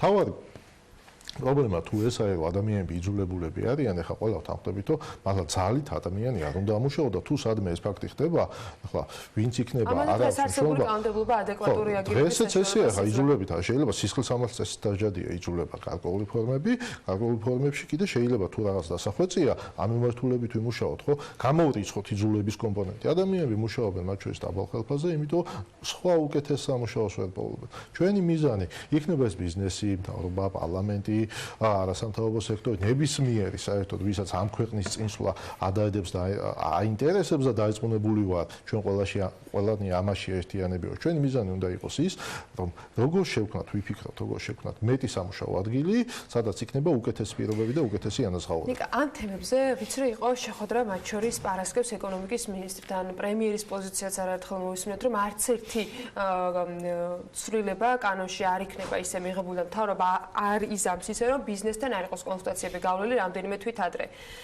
თქვენი პოზიცია, ასოციაციის პოზიცია მაინტერესებს, რას თხოვთ ამ ეტაპზე მთავრობას იმისათვის, რომ ის თემები, რომელზეც ახლა ვსაუბრობთ და კიდევ ძალიან ბევრი მიმართება აქვს ამ კანონპროექტს სხვადასხვა მიმართულებით, იყოს გაზიარებული. აი, როგორ შეიძლება წავიდეს, იმიტომ რომ ფაქტია, რომ ერთი ნაწილი დარეგისტრირებულია პარლამენტში, მეორეზე ავტორი ამბობს, რომ თვის ბოლოსთვის დარეგისტრირდება და ეს მისი ნებაა, მისი შესაძლებლობა, იმიტომ რომ ის არის საქართველოს პარლამენტის წევრი, მას შეუძლია რომ ეს გააკეთოს და შემდეგ ამაზე მსჯელობა უნდა დაიწყოს. თქვენი ასოციაციის პოზიცია მაინტერესებს, როგორ შეიძლება მოხდეს, რომ მათ შორის ის რეკომენდაციები, რომელიც ევროპის მხრიდან არის გათვალისწინებული იყოს, ჩვენი ეკონომიკური მდგომარეობის გათვალისწინებით, რაღაც ჩვენ თავს არ დაუწესოთ ისეთი შეზღუდვები, რომ განვითარება შეფერხდეს და ასე შემდეგ. დავამატებდი კიდე ბატონ ბექანაცუშვილს უსმინე პარლამენტის წევრს იმ დღეს ისიც აპირებს გარკვეული ცვლილებების ინიციირებას მათ შორის მინიმალურ ხელფასთან დაკავშირებით. ჩვენი პოზიცია იმ თავითვე ნათელი იყო და არც არასოდეს დაგვიმალავს და მათ შორის არც მთავრობასთან არ არის ჩვენი პოზიცია დამალული. პირველი, რას ვითხოვთ ჩვენ? კარგად გავაანალიზოთ, რას გთხოვენ დირექტივები, მათ შორის რა დათქმების გაკეთების საშუალებას იძლევიან. მეორე, ჩვენ დაახლოება ევროდირექტივებთან და ევროკავშირის სტანდარტებთან აუცილებლად უნდა განვახორციელოთ ნაბიჯ-ნაბიჯ ეტაპობრივად და არ უნდა ვიჩქაროთ. და არ უნდა ვიჩქაროთ იმიტომ მათ შორის, რომ უნდა გავითვალისწინოთ ჩვენი ეკონომიკური მდგომარეობა. სად ვართ ჩვენ ეკონომიკურად, რისი საშუალება გვაქვს ამ ეტაპზე, არ უნდა დავარღვიოთ ჩვენ ბალანსი და არ უნდა შევეჭიდოთ ისეთ ამოცანას, რომელსაც ვერ გადავწყვიტავთ და ადამიანებსაც იმედებს გაუწევთ, ხო? ეტაპობრივად უნდა მივიდეთ აქამდე და ამ ყველაფერში აუცილებლად უნდა გამოვიყენოთ შეფასება და ანალიზი. წინასწარ უნდა გავთვალოთ, წინასწარ უნდა დავთვალოთ. რისი საშუალება აქვს დღეს მათ შორის სახელმწიფო ბიუჯეტს, ხო? ეს ხო ბიზნესის ხარჯი ხო არ არის ეს, ხო? მათ შორის თითოეულ მომხმარებელს, რომლებზეც აუცილებლად გადავა ეს გაძვირებული პროდუქტის ხარჯი და გაძვირება მოხდება აუცილებლად თუ შრომით დანახარჯები ამ პროდუქტზე გაიზრდება. არ აქვს მნიშვნელობა ვაწარმოებთ რამეს თუ შემოგვაქვს და ვყიდით, ანუ ვაჭრობთ. სამედიცინო მომსახურება იყოს, როდესაც მოთხოვნა იზრდება, შესაბამისად უბრალოდ არ ყოფნის კადრები საიმედიცინო რომ გაუმკლავდა ამ მოთხოვნა, შესაბამისად იზრდება ფასი და ხდება ეს შეზღუდული ეს არის დაუწერელი კანონი. სხვანაირად ეკონომიკა არ მუშაობს, სხვანაირად არის ერთი კომპანია იქნება კერძო თუ სახელმწიფო არ მუშაობს, ხო? როდესაც ვხდით წარმოების ხარჯებს, როდესაც იზრდება ბიზნეს ხარჯები, იზრდება პროდუქტის, მის მიერ წარმოებული პროდუქტის და სერვისების ღირებულებაც. სხვა მოდელი არ არსებობს. პარასკევს შეხვედრის შემდეგ რამდენად გაქვთ იმედი, რომ ეს რეკომენდაციების სურვილები, პოზიციები, რომელიც არის უმსხვილესი ბიზნეს გაერთიანების მხრიდან დაფიქსირებული, იქნება რაიმე ფორმით გათვალისწინებული და რა ფორმით შეიძლება იყოს ეს გათვალისწინებული? არა მხოლოდ პარასკევს ჩვენ მათ შორის შეხვედრების ფარგლებში ხო მათ შორის იმ საჯარო შეტყობინებებით, ასაც მაგალითად პრემიერ-მინისტრი აჟღერებს, ჩვენ გვაქვს იმედი, რომ ეს ყველაფერი არ მოხდება ბიზნესთან შეთანხმების გარეშე, ეს ყველაფერი არ მოხდება იმ საერთაშორისო აქტების დირექტივებს გულისხმობ მოთხოვნების კარგი ანალიზის გარეშე, ეს ყველაფერი არ მოხდება ჩვენი ეკონომიკური მდგომარეობის გათვალისწინების გარეშე. ხოლო ამის შემდეგ თუ მოხდება და რაღაც ცვლილებები შევა, ჩვენ არა ვართ ნამდვილად წინააღმდეგი, თუ ვინმე მათ შორის ამ პროექტის ინიციატორები და ავტორები თუ ხედავენ, რომ სადღაც პრობლემაა, რომ ადამიანებს ვინმე აიძულებს მეტი იმუშაონ ან იმუშაონ დაბალ ხელფასზე, პირველები ჩვენ გამოვალ და ჩვენ დაუდგებით გვერდში და ვიტყვით, რომ არ შეიძლება ადამიანი მისი ნების საწინააღმდეგო დამუშაო, არც ზეგანაკვეთურა და არც განაკვეთურად, ხო? არ შეიძლება ადამიანს გადაუხადო ის ხელფასი, რომელზეც ის თანახმა არ არის და მაინც ამუშაო. რა თქმა უნდა, არ შეიძლება. ამას რა თქმა უნდა დავაკ ამ პროექტი და რაღაც სამუშაო ფორმატი, ხო? ამის გადაწყვეტა ძალიან ადვილად შეიძლება. ჩვენ ყველა ეს შემთხვევა უნდა დავდოთ გავაანალიზოთ, ძალიან მარტივად გადავწყვეტ. მათ შორის ამის გადაწყვეტის მექანიზმები არსებობს დღეს არსებულ კანონმდებლობაში, ხო, ყველანაირი ცვლილებების გარეშე. ეკონომიკურ ნაწილს რაც შეეხება, ვიდრე დაგემშვიდობთ ერთი პატარა ნაწილი მინდა წაგკითხოთ Forbes-ისთვის შეთეთყაშვილაშვილის მიერ მომზადებული მასალიდან. დღეს საქართველოში 100,000 ლარზე მაღალი წლიური ხელფასი აქვს მოსახლეობის 21 მიასეთს. 2018 წელს საქართველოში ოფიციალურად ხელფასების სახით 13,4 მილიონი ლარია გაცემული. აქედან 1,130,000 ადამიანზე განაწილებულია ეს თანხა. ეს თანხა დოლარებში არის 4,900 მილიონი. და დაახლოებით იგივეა, რასაც Facebook-ი საკუთარ თანამშრომლებს უხდის. Facebook-ი და მთელი საქართველო ის ხელფასი, რომელიც გვაქვს. აქვე პატარა რიცხვების ამონარიდი, თუ თქვენი წლიური ხელფასი, ან თუ თქვენ ხართ იმ 21 მიასეთში 100,000 ლარს აჭარბებს, ესე იგი ყველაზე შემოსავლიანი 1%-ზე ნაკლები ადამიანების რაოდენობას ეკუთვნით. წლიური ხელფასი სულ ასეთი ქვეყანაში ჰქონდა 7,821 ადამიანს.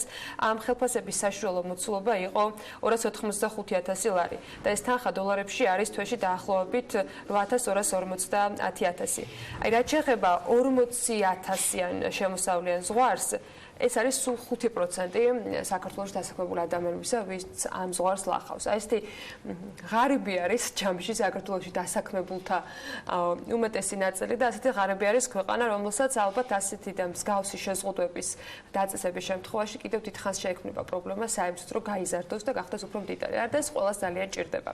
ხო, ამ კანონპროექტთან დაკავშირებით, რომელიც დღეს დარეგისტრირებული, ან ველოდებით რომ დარეგისტრირდეს, კიდევ ბევრჯერ ვისაუბრებთ მათ შორის ბიზნეს ასოციაციის წარმომადგენლებთან. დღეს ნიკა ნანუაშვილს ამ ასოციაციის იურისტს მასპინძლობდი და მადლობა მას იმისათვის, რომ ასეთი საინტერესო საუბარი შედგა. რამდენიმე წუთში რეკლამის შემდეგ დაგიბრუნდებით.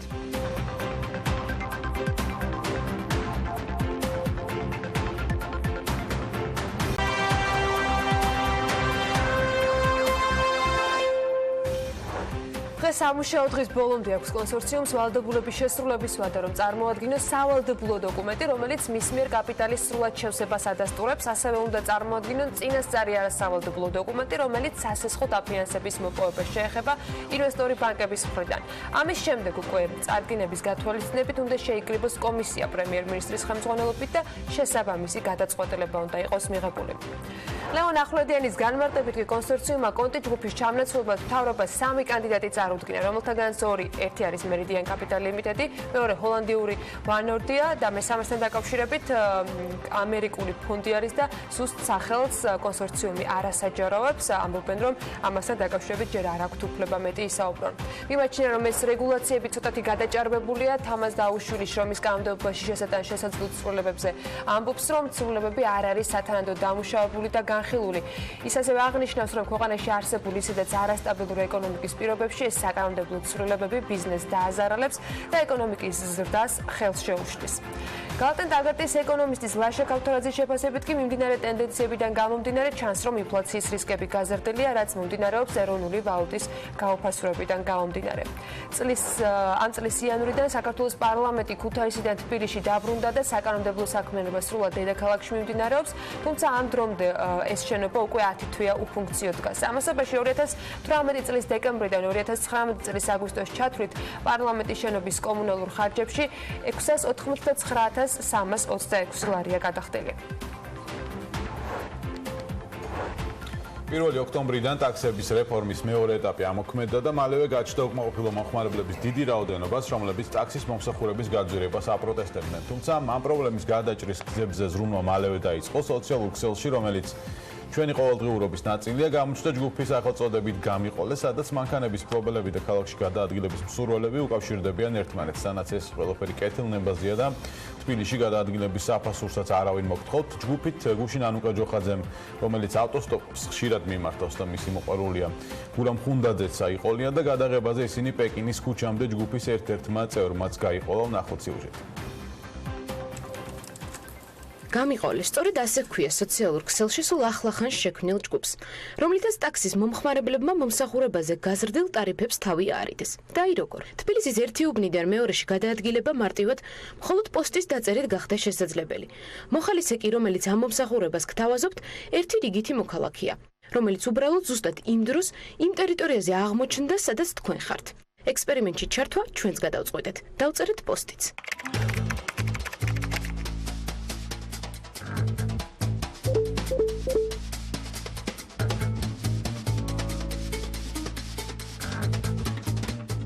პეკინამდე ჩვენი წაყვანის მსურველები დასვენების დღის მიუხედავად მაინც გამოჩნდათ Facebook-ზე. ჯგუფში ჩვენს პოსტს რამდენიმე გამოხმაურება ჰქონდა, მათგან ერთ-ერთი კი ზოვრეთის პირველ ნომერში ჩვენს ოფისში ზუსტად რამდენიმე წუთში მოვა და გაგვიყოლეს პეკინამდე, სადაც უშუალოდ ამ ჯგუფის იდეის ავტორს ჩავწერთ. TV პირველთა რომ მოხვდი, აი ზუსტად გარეთ გელოდებით.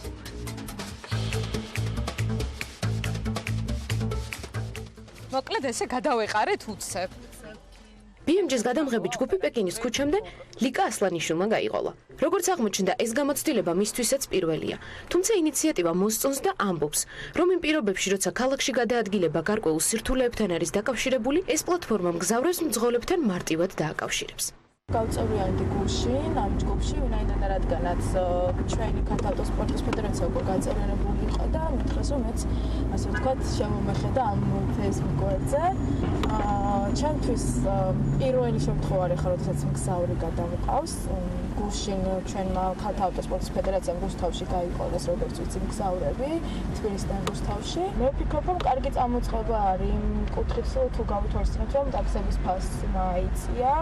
მემშვიდობებით ლიკას და შემდეგი რესპონდენტის შესახვედრად მივემართებით, რომელიც როგორც ვიცით პეკინის ქუჩამდე სწორედ ამ ჯგუფის ერთ-ერთმა წევრმა გამოიყოლა. ჯგუფ გამიყოლეთის სარგებლობის ჩვენი პირველი გამოცდილება შეიძლება ითქვას, რომ ნამდვილად წარმატებული იყო. ზოვრეთის პირველი ნომრიდან პეკინამდე ჩამოსვლას დაახლოებით 7 წუთი მოვანდომეთ. გავიცანით ძალიან საინტერესო რესპონდენტი, თუმცა ჯერი ახლა თავად ინიციატორზეა, რომელიც ბუკიეს ბაღში უკვე გველოდება. დავით, გამარჯობა. როგორც ვიცი, შენც გამოგიყოლეს პეკინამდე. ეს დათუა Facebook ჯგუფის გამიყოლეს ერთ-ერთი შემქმნელი, რომელიც თვითონაც მგზავრია. შესაბამისად დათუც შეაწუხა ქალაქში ტაქსის გაზრდილმა ტარიფებმა. მალევე გაჩნდა იდეა, რომელმაც გაამართლა. მე და ამ იდეის თანაავტორმაც, მარიამმაც შევამჩნიეთ პოსტები Facebook-ზე, რომ ხალხი უკმაყოფილოა ამ ტაქსების გაძვირებით და უეცრად ეს რაღაც მოვიფიქრეთ და იმ მომენტში ეს ჯგუფი შევქმნით. და კი ქონდა ხა რაღაც ვარაუდები რომ აქტუალური იქნებოდა, მაგრამ ამ მასშტაბით და მოკლედ დროში შეიქმნა 2 ოქტომბერს, ხო და ამდენი გამოწერი თუ ეყოლებოდა ამ ჯგუფს 4000-ზე მეტი ამ დროისთვის უკვე გამოწერი და მარტო არა, საქმე მხოლოდ რიცხვებშიც ასევე თქვენს ალბათ ნახეთ ხო პეიჯი, ამდენი პოზიტიური პოსტი არის, მარტო რომ ნახო, თუმცა გამოიყენო ეს სერვისი ძალიან ისი ამოვლებ. მე ესე ვგზნობ თავს. გადავწყვეტეთ კიდევ ერთი ექსპერიმენტი ჩაგვეტარებინა და მგზავრის როლი უკეთესადაც მოგვერგო. პირობითად ავარჩიეთ მარშრუტი პეკინი დიდი დიღომი და ტაქსის მძღოლებს შესაძლო ფასი ვკითხეთ. მათგან კი ეს პასუხები მივიღეთ. გამარჯობათ. დიდ დიღმამდე რამდენად გამიყვანთ? დიღომში რომელშია რა? პეტრიძე. რამდენად აიხდი? თქვენ რამდენად გამიყვანთ? ჯერ იმას გეკითხეთ. 10 ლარი? ესეთი ძვირი რო არ იყო მანამდე? აქ ყველაფერი მომიმატა, ტაქსიც მომიმატა რა. გამარჯობა. დიღომში პეტრიძე რამდენად გამიყვანთ? თქვენ რამდენად გამიყვანთ? ჯერ 8 ლარი? რამდენით არის გაძვირებული ის მაინტერესებს? 10 ლარი? ხო. ფასები ფაქტია გაზრდილია, მაგრამ ამას ვინ თუ არა ყველაზე კარგად მომხმარებელი ამჩნევს. შევეცადეთ ტაქსების რეფორმის მეორე ეტაპის შედეგები მათთანაც მოგვეკითხა. თუ ადრე ვთქვათ ვიხდიდი, ვთქვათ პლატოდან ვარანცოვზე 5 ლარს, ახლა 8 ლარია. გაძვირებულია რა თქმა უნდა. რამდენი სადღაც 3, 2 ლარი. გაჩნია საიდან სადმედი ხარ? 2 ლარით მაინც. ჯგუფ გამიყოლეს იდეის ავტორები უკვე ფიქრობენ მომსახურების განვითარებაზე და ეძებენ გამოცდილ ადამიანებს, რომლებიც აპლიკაციის შექმნაში დაეხმარებიან, რათა მოხალისე ტაქსისტების დაკავშირება მგზავრებთან ბევრად უფრო უსაფრთხო და კომფორტული გახდეს. თუმცა მანამდე სანამ აპლიკაცია იქნება, ჩვენსავით ძალიან მარტივად და თანაც სრულიად უსასყიდლოდ ამ Facebook ჯგუფის დახმარებით შეძლებთ ერთი უბნიდან მეორეში ვინმეს გაჰყვეთ ან უბრალოდ ვინმე გაიყოლოთ. მომსახურებით კი დარწმუნებულები ვართ ჩვენსავით ნამდვილად კმაყოფილებით დარჩებით. დღეს ასეთი რეალობაა ტაქსებთან დაკავშირებით დედაქალაქში და დღესვე სხვათა შორის საქართველოს პარლამენტში შევა კანონპროექტი ერთჯერადი ამნისტიის შესახებ, რომელიც ამ წესების ამოქმედების პირველ დღეს დაჯარიმებულ ტაქსებს მოუხსნის ჯარიმებს, რომელიც მათ აქვთ გადასახდელი. ზოგადად, რა ვითარება შეიქმნა ტაქსების რეგულირების ამოქმედებიდან დღემდე? დავით მეზღეშვილთან, საქართველოს ტრანსპორტისა და გზების ასოციაციის ხელმძღვანელთან უნდა ვისაუბროთ. მოგესალმებით, ბატონო დავით, მადლობა. ჩვენთან ერთად. პირველ რიგში მინდა რომ ესე საერთო პოზიცია გითხრათ. თქვენ რამდენად კმაყოფილი ხართ ტაქსის იმ რეფორმით, რომელიც დღეს უკვე მოქმედებს და რომელიც მომავალში მესამე ეტაპს გულისხმობს ამოქმედების ნაწილში? თავშივე ხაზგასმით მინდა ვთქვა, რომ უკეთესი ტაქსი იყო ჩვენი სურვილიც, ანუ არასამთავრობო ორგანიზაციის და ყველა ვიცით, რომ ის რაც იყო, არ არის ახლა ის, ასე რომ ვთქვა, რაღაც საერთაშორისო სტანდარტების შესაბამისი და ყველას მინდოდა უკეთესი ტაქსი. რაღაცა რეგულირება საჭირო იყო ამასთან? ხო, შესაძლოა. გარკვეული ღონისძიებები, განსაკუთრებით ალბათ კარგი იქნებოდა, რომ კონკურენტუნარიანი გარემო შექმნილიყო, ამაზე ალბათ ვისაუბრებთ. მაგრამ ჩვენ არ ვეძახით რეფორმას ამას, იმიტომ რომ რეფორმას როგორც წესი წინ უნდა უძღოდეს კვლევა, ანუ პრობლემის ანალიზი, რა პრობლემა არის, რა უნდა გამოსწორდეს ამ სფეროში. ასევე უნდა უძღოდეს წინ საზოგადოებრივი აზრის კვლევა, ანუ საზოგადოება რა პრობლემას ხედავდა, შემდეგ უნდა იგეგმებოდეს ღონისძიებები, მონიტორინგი უნდა ხორციელდებოდეს, როგორ იგეგმება ეს ღონისძიებები და ბოლოს შედეგი უნდა იყოს გაზომვადი, ხო? ანუ უნდა ვთქვათ, რომ აი რეფორმა ან წარმატებული, ან წარუმატებელი. ჩვენ აი ამ შემთხვევაში არ ვიცით, რისკენ მიდის ეს რეგულაციები, ეს არ არის რეფორმა, კიდევ ერთხელ მინდა ვთქვა, ეს არის რეგულაციები, რომელიც აი შემოდის რა და ხან რომელი დაინერგება, ხან რომელი. ანუ რაღაც გაზომვადი შედეგისკენ ეს არ ანუ ჯამში რა მივიღეთ, რომ ვთქვათ, ცუდ მდგომარეობაში ამ ძველი ავტომობილი, რომელიც იყო, რომელსაც გადააკრას, თქო, თეთრი ლენტი, ის მას შეუძლია ტაქსით მომსახურება. ვთქვათ, ახალი მანქანას, რომელიც არის მწვანე პირობითად ან ლურჯი არ გადააკრა, მას არ შეუძლია. ანუ ჩვენ მაინც ჩვენთან მოვა ძველი, almost თეთრი ავტომობილი.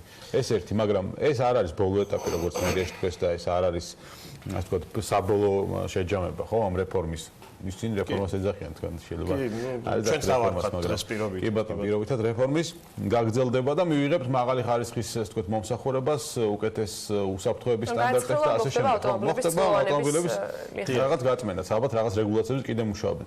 რეგულაციების გარდა აი რა მოაწესრიგებდა ამ ბაზარს? კონკურენტუნარიან გარემოზე როცა ვსაუბრობთ, რა არის ეს კონკურენტუნარიანი გარემო? ხო, როცა ამბობენ, რომ აი ჩვენ საერთაშორისო გამოცდილება გავიზიარეთ, ხო, მე ვერ ხედავ საერთაშორისო გამოცდილებას აქ, იმიტომ რომ ესენი ესე იგი უყურებენ იქ შედეგს უკვე, აი მაგალითად ამბობენ რომში თეთრი ტაქსია, მაგრამ რომში სანამ კი ნამდვილად არის, მაგრამ სანამ თეთრ ტაქსამდე მივიდნენ, რაღაც ეტაპები გაიარეს, ხო, ანუ პირდაპირ ეს ხო არ თქვეს, რომ მოდი ახლა თეთრი იყოს და მერე გამოვასწოროთ სხვა რაღაცები, ანუ ჯერ გამოსწორდა სხვა რაღაცეები, მაგალითად იგივე ტექნიკური გამართულობის საკითხი და ჩვენ შემთხვევაში ლიცენზიასთან საერთოდ კავშირში არ არის ტექნიკური გამართულობა და აქვე ჩდება კითხვა, მაშინ რასაც ესრიგებს ეს ლიცენზია, ხო?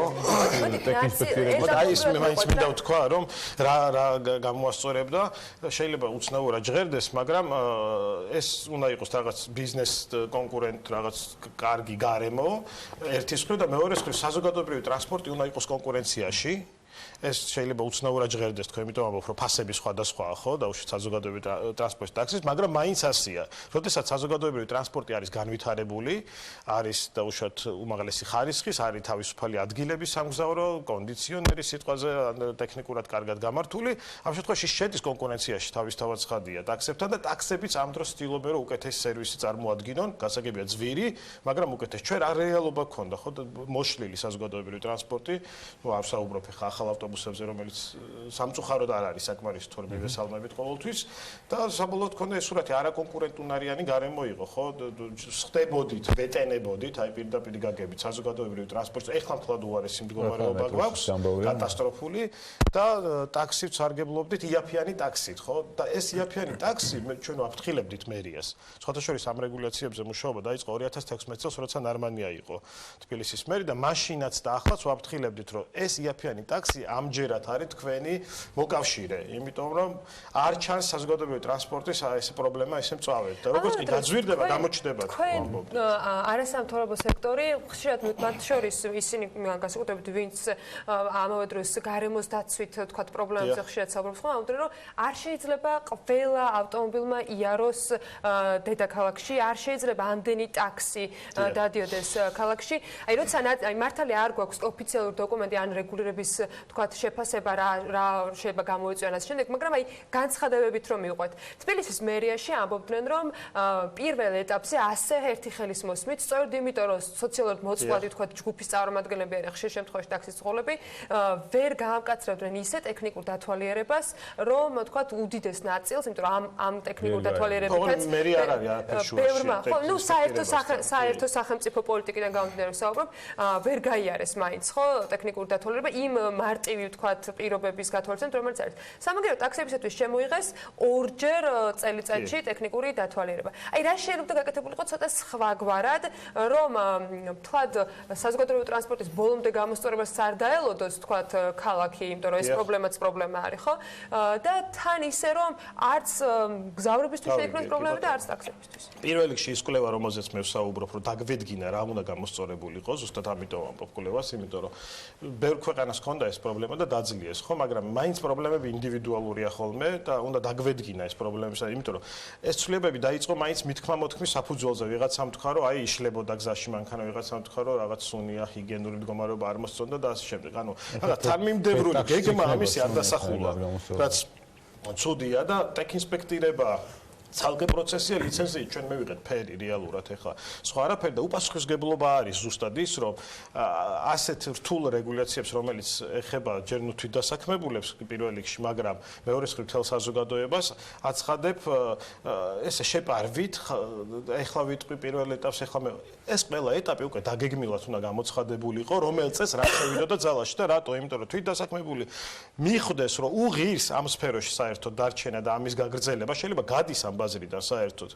ხო და ესეც არ გაკეთდა არ გამოცხადდა ანუ თანმიმდევრობა როცა ჩვენ საუბრობთ ანუ რა არის ყველაზე პრობლემატური აქ არის თანმიმდევრობაა პრობლემატური არ შეიძლებოდა ამ ცვლილებების განხორციელება სანამ საზოგადოებრივი ტრანსპორტი ავტობუსები მოდი ვთქვათ პირდაპირ არ იქნებოდა საკმარისი რაოდენობით ეს არის დაახლოებით 1000-მდე ავტობუსი რომლის ასე ვთქვათ რაოდენობა შეგვიძლია 2-3 წელში არსებობდეს ისედაც შექმნილიყო და მით უმეტეს ხო მიდის ეს პროცესი კი მიდის ეს პროცესი მოგწონს ამაზე მეორეაზე არ არსებობს მაგრამ ხო მაგრამ დღეს რა სურათი მივიღეთ რომ საცობები რატო არ განიმუხტა ხო შემცირდა დაუშვათ ტაქსები და საცობები არ განიმუხტა და არც ეკოლოგიური მდგომარეობა ალბათ არ გამჯობესდა რატომ იმიტომ რომ მას შემდეგ რაც ტაქსი გაძვირდა საზოგადოებრივ ტრანსპორტზე მზარდნაკადი გაიზარდა ანუ ზეწოლა ამ ტრანსპორტზე გაიზარდა და ადამიანები ვეღარც იაფიანი ტაქსით გზავრობენ ვეღარც საზოგადოებრივ ტრანსპორტით და რა მოხდა ის ვისაც ფარახებში ყავდა ავტომობილები და დაუშვათ კვირაში 1-2 დღით იყენებდა და გამოდიოდა ყველა გახდა იძულებული რომ ეს ავტომობილები გამოეყვანათ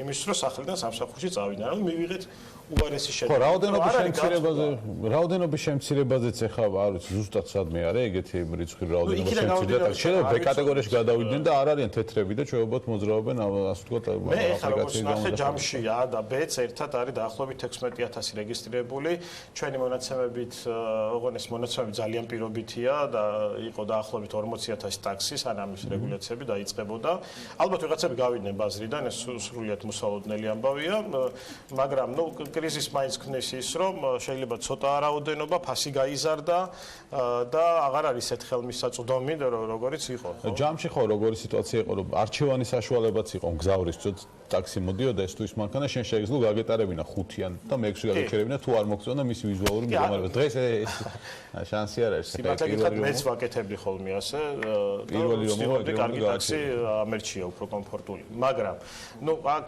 თავარ პრობლემამდე მივდივართ, რომ არ არის თანმიმდევრობა დაცული, ხშირად გაგვიგია ჩვენ ქალაქის მერიისგან, რომ აი პარალელურ რეჟიმში უნდა გავაკეთოთ. მესამე ეტაპზე არ არის პარალელურ რეჟიმში. თავარი პრობლემა ეს არის, რომ დაასწრო ტაქსების რეგულაცია საზოგადო ტრანსპორტის განვითარებას, რამაც გამოიწვია ესაც გამოიწვია. დღეს სადაც ვართ ფაქტია, რომ შეფასება შეგვიძლია რაღაცა ნაწილის უკვე და წინ კიდევ ერთი ნაწილი არის, რომელიც მათ შორის გამართულობის ხარისხში ამოწევს უფრო მკაცრად, როგორც თბილისის მერიაში განმარტავენ, წლოვანებაში ამოწმებენ ავტომობილს, ვისაც უნდა კონდეს უფლება, ან არ კონდეს ტაქსით სერვისს. აი რა შეიძლება გაკეთდეს იმისათვის, რომ ფაქტია, რომ ტაქსი იქნება შედარებით ძვირი. ყოველ შემთხვევაში ბაზარი აძლევს ამის საშუალებას ტაქსის და ამას ვერავინ ვერ შეუზღუდავს და ვერ აუგზავნოს, იმიტომ რომ განსხვავებული ტარიფები არის მათ შორის აპლიკაციით მოსარგებლოებისათვის და ასე შემდეგ, იმიტომ რომ მათ ნაკლები ვალდებულება აქვს და სხვა ბევრი არგუმენტი შეიძლება იყოს. დღეს თბილისის მერიას თქვენი მხრიდან რა რეკომენდაცია შეიძლება გაეცეს, რა შეიძლება გაკეთდეს იგივე მგზავრებისათვის, რომ მათ მოახერხონ და შესაბამისად უფრო იაფად იმგზავრონ. იცით, იმდენად რთული რაღაც სიტუაცია გვაქვს, რომ მე მაინც მოუწოდებ თბილისის მერიას გადაეხედა, იმიტომ რომ ეს ლიცენზია არ პასუხობს იმ გამოწვევებს სინამდვილეში, რაც იყო საზოგადოებაში, ხო, კითხვები რაზეც ისმებოდა და ასე შემდეგ. რადგან ეს კი უნდა საკეთოს კატეგორიულება ალბათ ვეღარ გააუქმებდა და ალბათ არ უნდა გააუქმო, იმიტომ რომ რაღაცა ეტაპი გაავლენია. საერთოდ არ უნდა ყოფილიყო რეგულაცია და არა ის რომ რაღაც უნდა ყოფილიყო და ან ერთიანად ყოფილიყო და მე მოუწოდებდი რომ ამ ეტაპისთვის გარკვეულწილად შეეჩერებინა, ყოველ შემთხვევაში ამ ეტაპზე ჩვენ დამსხდარიყავით, ყოველს გადაგვიხედა საერთაშორისო გამოცდილება, საერთაშორისო გამოცდილება არ არის მხოლოდ ფერი ტაქსის და იქ არის უამრავი სხვა კომპონენტი და მოუწოდები რომ ეს გაიკეთებინა, იმიტომ რომ ყველა სხვა ცვლილება, რომელსაც აპირებს და სავარაუდოდ ეს იქნება ასაკის შეზღუდვა, როგორც ჩვენ ეს თბილისის მერიის მხრიდან უკვე გაჟღერდა ტრანსპორტ საქალაქო სამსახურიდან. იცით, ჩვენ ვიყავით მაშინ 2016 წელს ჩართულები ამ ჯგუფში. რეალურად ის ეტაპები, რაც მაშინ შემუშავდა, მიდის როგორც მაშინ იყო და მაშინ ჩვენ ქონდა წინააღმდეგობა გარკვეული პუნქტების მიმართ, აი მაშინ ვითხოვდით რომ საზოგადოებრივი ტრანსპორტი უნდა განვითარებულიყო ჯერ. ფერი მაშინ იყო ფერიც ეწერა, ოღონდ არ მახსოვს რომელ ეტაპზე ზუსტად, მაგრამ ეწერა ფერი, ეწერა ასაკის შეზღუდვა სატრანსპორტო საშუალების და შეიძლება იყოს 0-დან 5 წლამდე სიტყვაზე განისაზღვროს და ყველა სხვა გავიდეს და ვეღარ განახორციელოს ეს მომსახურება. ანუ ტაქსი საზოგადოებრივი კი ტაქსი შეიძლება გახდეს უკეთესი, რა თქმა უნდა, შეიძლება ეს გახდეს უკეთესი რეგულაციებით, სიმკაცრით, რაღაც ჯოხით და ასე შემდეგ, მაგრამ საბოლოოდ აი გამიყოლესი არ იყოს და შმაქსის არ იყოს და კიდე სხვა პროგრამების და ძალიან შემოქმედებითი ხალხი ვართ ესეთ სიტუაციებში, ვერ დაარეგულირებ. გამორიცხული ამბავია, იმიტომ რომ ეს ხო არ არის ან თვითმიზანი, ან ქუჩაში რომ დადგეს ტროტუართან, ხო ვიღაც შეგიჩერეთ, მაინც შეგეკითხება და წაგიყვანთ, ხო? მე მგონია რომ პირიქით გამიყოლე არ არის კონკურენციაში ტაქსებთან და რეფორმასთან, იმიტომ რომ ეს ნიშნავს უბრალოდ იმას, რომ აი გარემოსთან დაკავშირებითაც თუ სხვა ბევრ თემასთან დაკავშირებით ეს ერთგვარი გადაწყვეტა არის. მე სრულად კარგ კონტექსტში ვთქვი და პირიქით შექების თვალსაზრისით ვთქვი. და მაგიტომაც თქვი რომ შემოქმედებითი ხალხი ვარ, რომ კარგი არის საშუალებები, რომ ამ რეგულაციებს აუქციო გვერდი როგორც ყოველთვის იქნება, თუ არ იქნება ჯანსაღი კონკურენცია, შანსი არ არის უბრალოდ რომ სიმკაცრით დარეგულირდეს ეს, იმიტომ რომ კომუნისტებსთან კაცრი არავინ არასდროს არ იყო და ტაქსების რეგულაციას ესე იგი როგორ აკეთებდნენ და ეს ყვითელი ტაქსები მე მახსოვს, არ ვიცი თქვენ მეგონი პატარები ხართ მაგრამ მაშინ იყო ის რომ გვერდზე ჩაგივლიდა ჩვეულებრივი ავტომობილი გაგიჩერებდა და რომ იცოდი რომ 5 მაინათად უნდა გემგზავრა წესით, იმ ტაქსით და მრიცხველით, სამმანეთად მიდიოდი თავისუფლად. იგივეა ეხლას დავდგებით და იგივე მოხდება ყოველთვის. რატომ? იმიტომ რომ როდესაც არ არის ჯანსაღი კონკურენცია, როდესაც არ არის ასე ვთქვათ არჩევანის დიდი საშუალება, ყოველთვის ასე ხდება. მარტო ამის ჩაკეტვით ესე, ხო?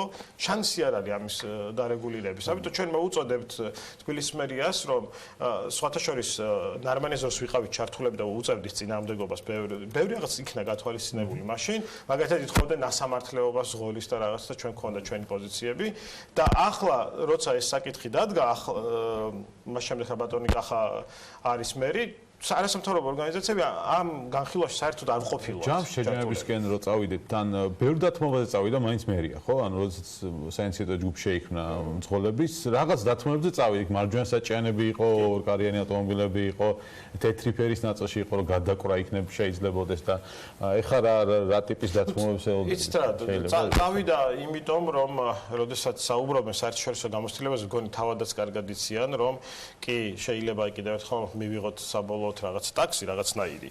მაგრამ იქამდე მისასვლელი გზა არასწორად არის დაგეგმილი და ეს არის მთავარი პრობლემა და იმიტომ წავიდა დათმობაზე ერთი, მეორე მხრივ პროტესტის შიში, რა თქმა უნდა.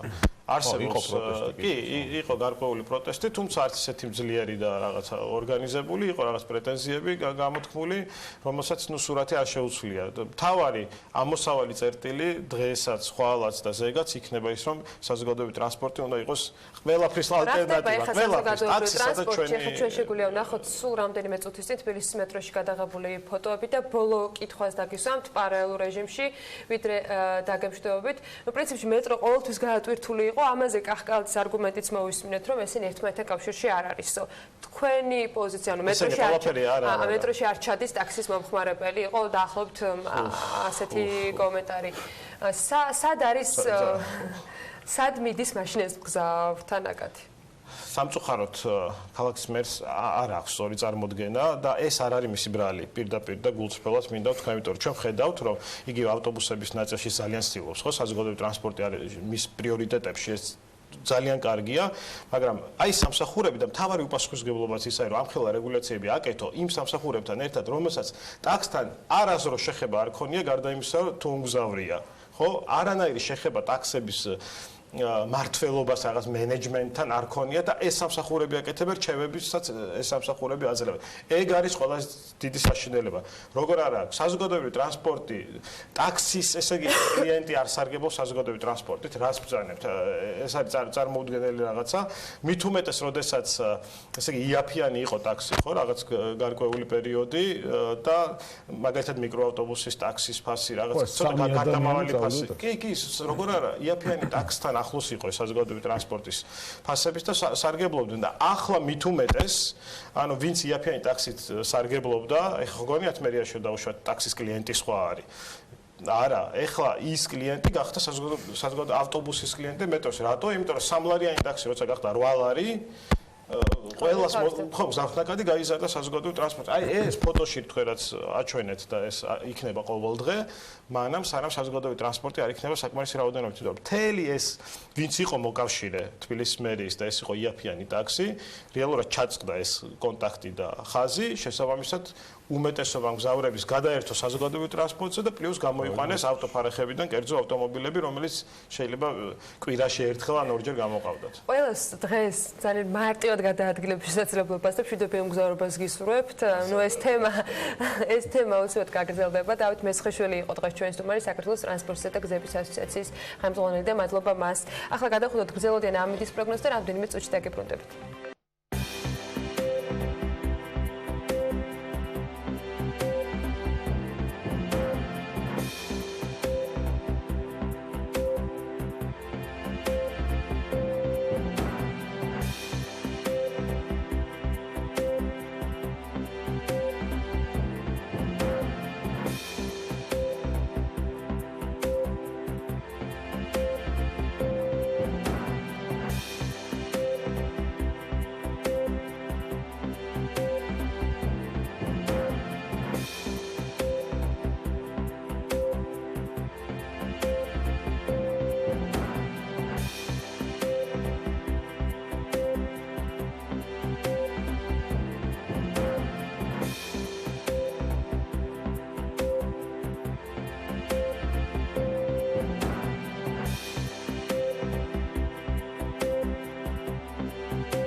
2019 წლის 8 ივლისიდან, ანუ საქართველოს რუსეთს შორის პირდაპირ ავიამიმოსვლის შემდეგ, შეწყვეტის შემდეგ სამი თვე გავიდა. ტურიზმის ეროვნული ადმინისტრაციის სტატისტიკის მიხედვით, ამ სამი თვის განმავლობაში ქვეყანაში რეკორდული რაოდენობის 3.350.116 ვიზიტორი იმყოფებოდა.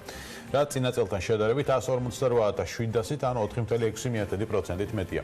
თუმცა ავიასანქციების გამო საქართველოში შემოსული რუსი ვიზიტორების რაოდენობა წინა წელთან შედარებით ჯამურად 68.343-ით შემცირდა. აღნიშნული კლება სხვა ქვეყნებიდან გაზრდილმა ტურისტულმა ნაკადმა დააბალანსა ზრდა განსაკუთრებულად უკრაინიდან, ისრაელიდან, საუდის არაბეთიდან და სხვა ქვეყნებიდან იყო. როგორ აფასებს კერძო სექტორი რუსული სანქციების შემდეგ მდგომარეობა საქართველოში? მარიამ ადამიანს თომართან ერთად ისაუბრებს. მარიამ, დილამშვიდობის. დილამშვიდობის, ბექა, უფრო მარტივად რომ ვთქვათ, ავიასანქციების 3 თვის შედეგად 78.000-ით ნაკლები რუსი შემოვიდა საქართველოში და 158.000-ით მეტი სხვა ვიზიტორი. თუმცა ტურიზმის ეროვნული ადმინისტრაციის ხელმძღვანელის თქმით, ივლისსა და აგვისტოში საქართველოში ტურიზმის სფეროში $100 მილიონ მეტი დანაკარგი მოვიდა, როგორია კერძო სექტორის შეფასებები, რაზე ვაკეთებთ აქცენტს ხარისხზე თუ რაოდენობაზე და ზოგადად როგორ საოპერაციო გარემოში მუშაობს სასტუმრო ბიზნესი. თემაზე გიორგი დოლიძე, ვინდამ გრანტ თბილისის ბიზნესის განვითარების ხელმძღვანელი ისაუბრებს. აქვე მინდა დავაანონსო, რომ 2021 წლისთვის ვინდამ გრანტ თბილისი ფართოვდება და $75 მილიონ სასტუმროს აშენებს. თუ როგორი იქნება, ამასაც თავად გიორგი მოგუყვება. დილამშვიდობის, გიორგი, მადლობა რომ დილიდან ჩვენთან ერთად ხართ. დავიწყოთ რუსული ავიასანქციებით, შემდეგ უკვე სხვა თემებზე გადავიდეთ. რა შედეგები არის დღეს, ანუ ავიასანქციების შემდეგ, ანუ უკვე ოქტომბერში? მოგესალმებით, მივესალმებით ტელემაყურებელს. ძალიან დიდი მადლობა სტუდიაში მოწვევისთვის. ნუ როგორც ვიცით, ცხადია რუსეთიდან შემცირებულმა ვიზიტებმა თავისთავად უარყოფითი ზეგავლენა მოახდინა ტურიზმის სფეროზე, შეგვეტყო როგორც ხუთვარსკვლავიან სასტუმროებს, ისე მცირე და საშუალო ბიზნესის წარმომადგენლებს, გულისხმობ სამვარსკვლავიან სასტუმროებს. თუმცა მინდა ვთქვა, რომ ეს იყო ძალიან კარგი გამოწვევა, რადგან ჩვენ ნახეთ, რომ შეგვიძლია ვიყოთ ორიენტირებულები სხვა ბაზრებზეც და რთულ და კრიტიკულ შემთხვევებში მივიღოთ ის მყისიერი გადაწყვეტილებები, რომ შევძლოთ სხვადასხვა ქვეყნიდან ძალიან ესეთ მზარდი მიმართულებების გაჭრა, ხო? გიორგი, არის საუბარი, რომ ნოემბრიდან ისევ უნდა აღდგეს ავიამიმოსვლა რუსეთთან. თქვენ როგორ უყურებთ ამ ფაქტს? ანუ ისევ დაუბრუნდებით ძველ სტრატეგიას თუ რაიმეს შეცვლით? ანუ თქვენთვისაც იყო თუ არა ეს მაგალითი და რაზე აკეთებთ ორიენტაციას უმეტესად ხარისხზე თუ რაოდენობაზე, ანუ გულისხმობ რუს ტურისტებთან დამოკიდებულებას? გეტყვით, თუ აღდგება რუსეთიდან მიმოსვლა, ეს იქნება თავისთავად ძალიან კარგი ქვეყნისთვის, რადგან ერთიორად გაიზრდება და იმ ახალ განვითარებულ მიმართულებებს დაემატება კიდევ ის ძველი ნაკადი, რომელიც უნდა შემოსულიყო რუსეთიდან. ჩვენთვის, ქართველებისთვის და მით უმეტეს ტურიზმის სფეროში მოღვაწე ადამიანებისთვის ძალიან მარტივი და კომფორტული იყო რუს ტურისტებთან მუშაობა, რადგან მრავალი წლის მანძილზე გქონდა გამოცდილება მათთან მუშაობის, ვიცოდით როგორ უნდა გვემასპინძლა, ვიცოდით მათი ძირითადი მოთხოვნები, კი რუსები იყვნენ პრეტენზიულები, თუმცა მათი პრეტენზიები არ აჭარბებდა რაღაც იმ ზღვარს, რაც შეეძლო რომ საქართველოს მათთვის შეეთავაზებინა. ხო, გულისხმობ, ძალიან მარტივია ჩვენთვის, თუნდაც მენტალობით მათი გაგება, ძალიან ისე ვთქვათ, მიირთმევინოს, ძალიან ადაპტირებულები არიან ჩვენ სამზარეულოსთან და ჩვენი კულტურული ტურებით ძალიან მოსწონთ და ეს მათ აბედნიერებთ, ხო? ანუ ის გამოწვევა, რაც ჩვენ მივიღეთ, უცბად გადავერთეთ, ფაქტიურად გამოვედით კომფორტის ზონიდან და მიმართეთ ახალ გზებს, მაგალითად, როგორიც არის ისრაელი, როგორიც არის საუდის არაბეთი, ემირატები, იაპონია, კორეა და ასე შემდეგ. რამდენიმე დღის წინ მქონდა შეხვედრა ტაილანდის წარმომადგენლებთან, ეარ-აზია შემოდის 28 დეკემბრიდან კვირაში ორჯერ იქნება 320 კაციანი ბორტით ფრენა, ხო? მათაც სჭირდებათ გარკვეულად მიღება, განთავსება და მათაც უნდა შეუქმნათ ის კომფორტი, რაც გვასახელებს ზოგადად მსოფლიო მასშტაბით. აქედან გამომდინარე, ვფიქრობ, რომ უნდა გავითავისოთ ის, როგორც შეგვიძლია მივიღოთ რუსები ანალოგიურად არანაკლებ უნდა გადავერთოთ სხვადასხვა ბაზრებზე, ნუ მით უმეტეს ამ გამოცდილებით ნახეთ, ჩვენ რომ ეს არც თუ ისე რთულია, მაგრამ თითოეულმა სასტუმროს წარმომადგენელმა, თითოეულმა ტურისტულმა კომპანიამ უნდა იცოდეს ძალიან ღრმად რა სურს იმ ტურისტს, ვიზეც ისინი გადიან და რაზეც ისინი ხარჯავენ, ანუ რის მარკეტინგზეც ხარჯავენ ძალიან დიდ ფინანსებს. გულისხმობ, თუ გვინდა რომ შემოვიყვანოთ ხალხი ისრაელიდან, მაშინ უნდა ვიცოდეთ მათი მოთხოვნები, გავუკეთოთ თუნდაც ქოშერული სამზარეულო, თუ შემოყვავს ირანელები, გავუკეთოთ ჰალალი, ეს ყველაფერი მივიღოთ, გავითავისოთ და ძალიან ესე გულღიად უმასპინძლოთ. ფასებსაც მინდა რომ ვკითხო შაშანდელ პერიოდთან შედარებით, ანუ რამდენად არის გაზრდილი და მოთხოვნა ამ შემთხვევაში, ანუ გაზრდილი არის თუ შემცირებული?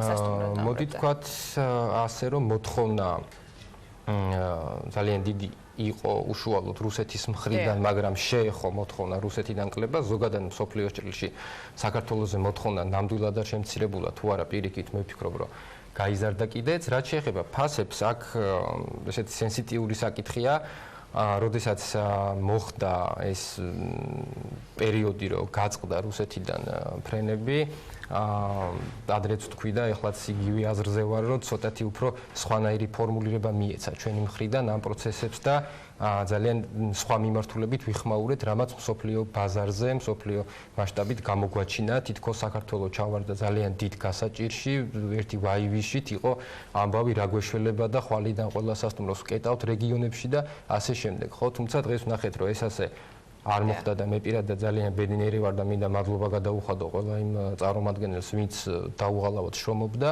ამისთვის.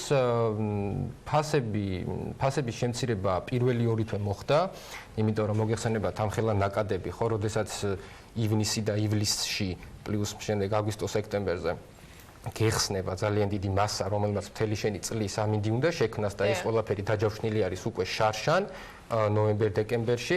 ეს არის ძალიან დიდი დარტყმა და რაღაც ამ გეფებს უნდა შევსება, შემდეგ და ფასის კლებით ხდება რაღაც დოზით შევსება. და ძალიან მოკლედ კიდევ მინდა რომ მიპასუხო, რეგულაციების გავლენა როგორია სასტუმრო ბიზნესზე, ძალიან მოკლედ მითხარი, ლიბერალიზაციაც სჭირდება თუ არა და რეგულაციებს რაც შეეხება, ჩემი აზრით, სახელმწიფო უნდა იყოს უკომპრომისო უსაფრთხოების ჭრილში, რადგან უსაფრთხოება არის სასტუმროსთვის და ზოგადად ქვეყნისთვის უმნიშვნელოვანესი, უნდა შევუქმნათ სტუმარს უსაფრთხო გარემო. რაც შეეხება გადასახადებს და მსგავს აქტივობებს, შესაძლებელია რეგიონების მიხედვით მოხდეს ლიბერალიზაცია, თქვათ აჭარა, რაჭა, სვანეთი, ეს მაღალმთიან რეგიონებში შეუმცირდეს რაღაც გადასახადები, რაღაცის სანაცვლოდ და ასე შემდეგ. ძალიან დიდი მადლობა. საინტერესო საუბრისთვის გიორგი დოლიძე, ვინდამ გრანტ თბილისის ბიზნესის განვითარების ხელმძღვანელს მასპინძლობდით. მადლობა მარიამს და მის სტუმარს. ახლა კი კვლავ თათია ჩეფიჩაძე უნდა შემოგვერდეს, რომელმაც სტუდიიდან უკვე ბილტმორში შეატონში გადაინაცვლა. ამ წუთებში სასტუმრო შეატონ მეტეხი გრანტ პალატში უძრავი ქონების და სასტუმრო ბიზნესის საერთაშორისო ყოველწლიური ფორუმი იწყება და ფორუმი პირველად საქართველოში Property Georgia's Philips Georgia's ინიციატივით და ორგანიზებით და საქართველოს ბანკის პარტნიორობით იმართება. დეტალებით თათია გვერდება პირდაპირ ეთერში. თათია, კიდევ ერთხელ მოგესალმები.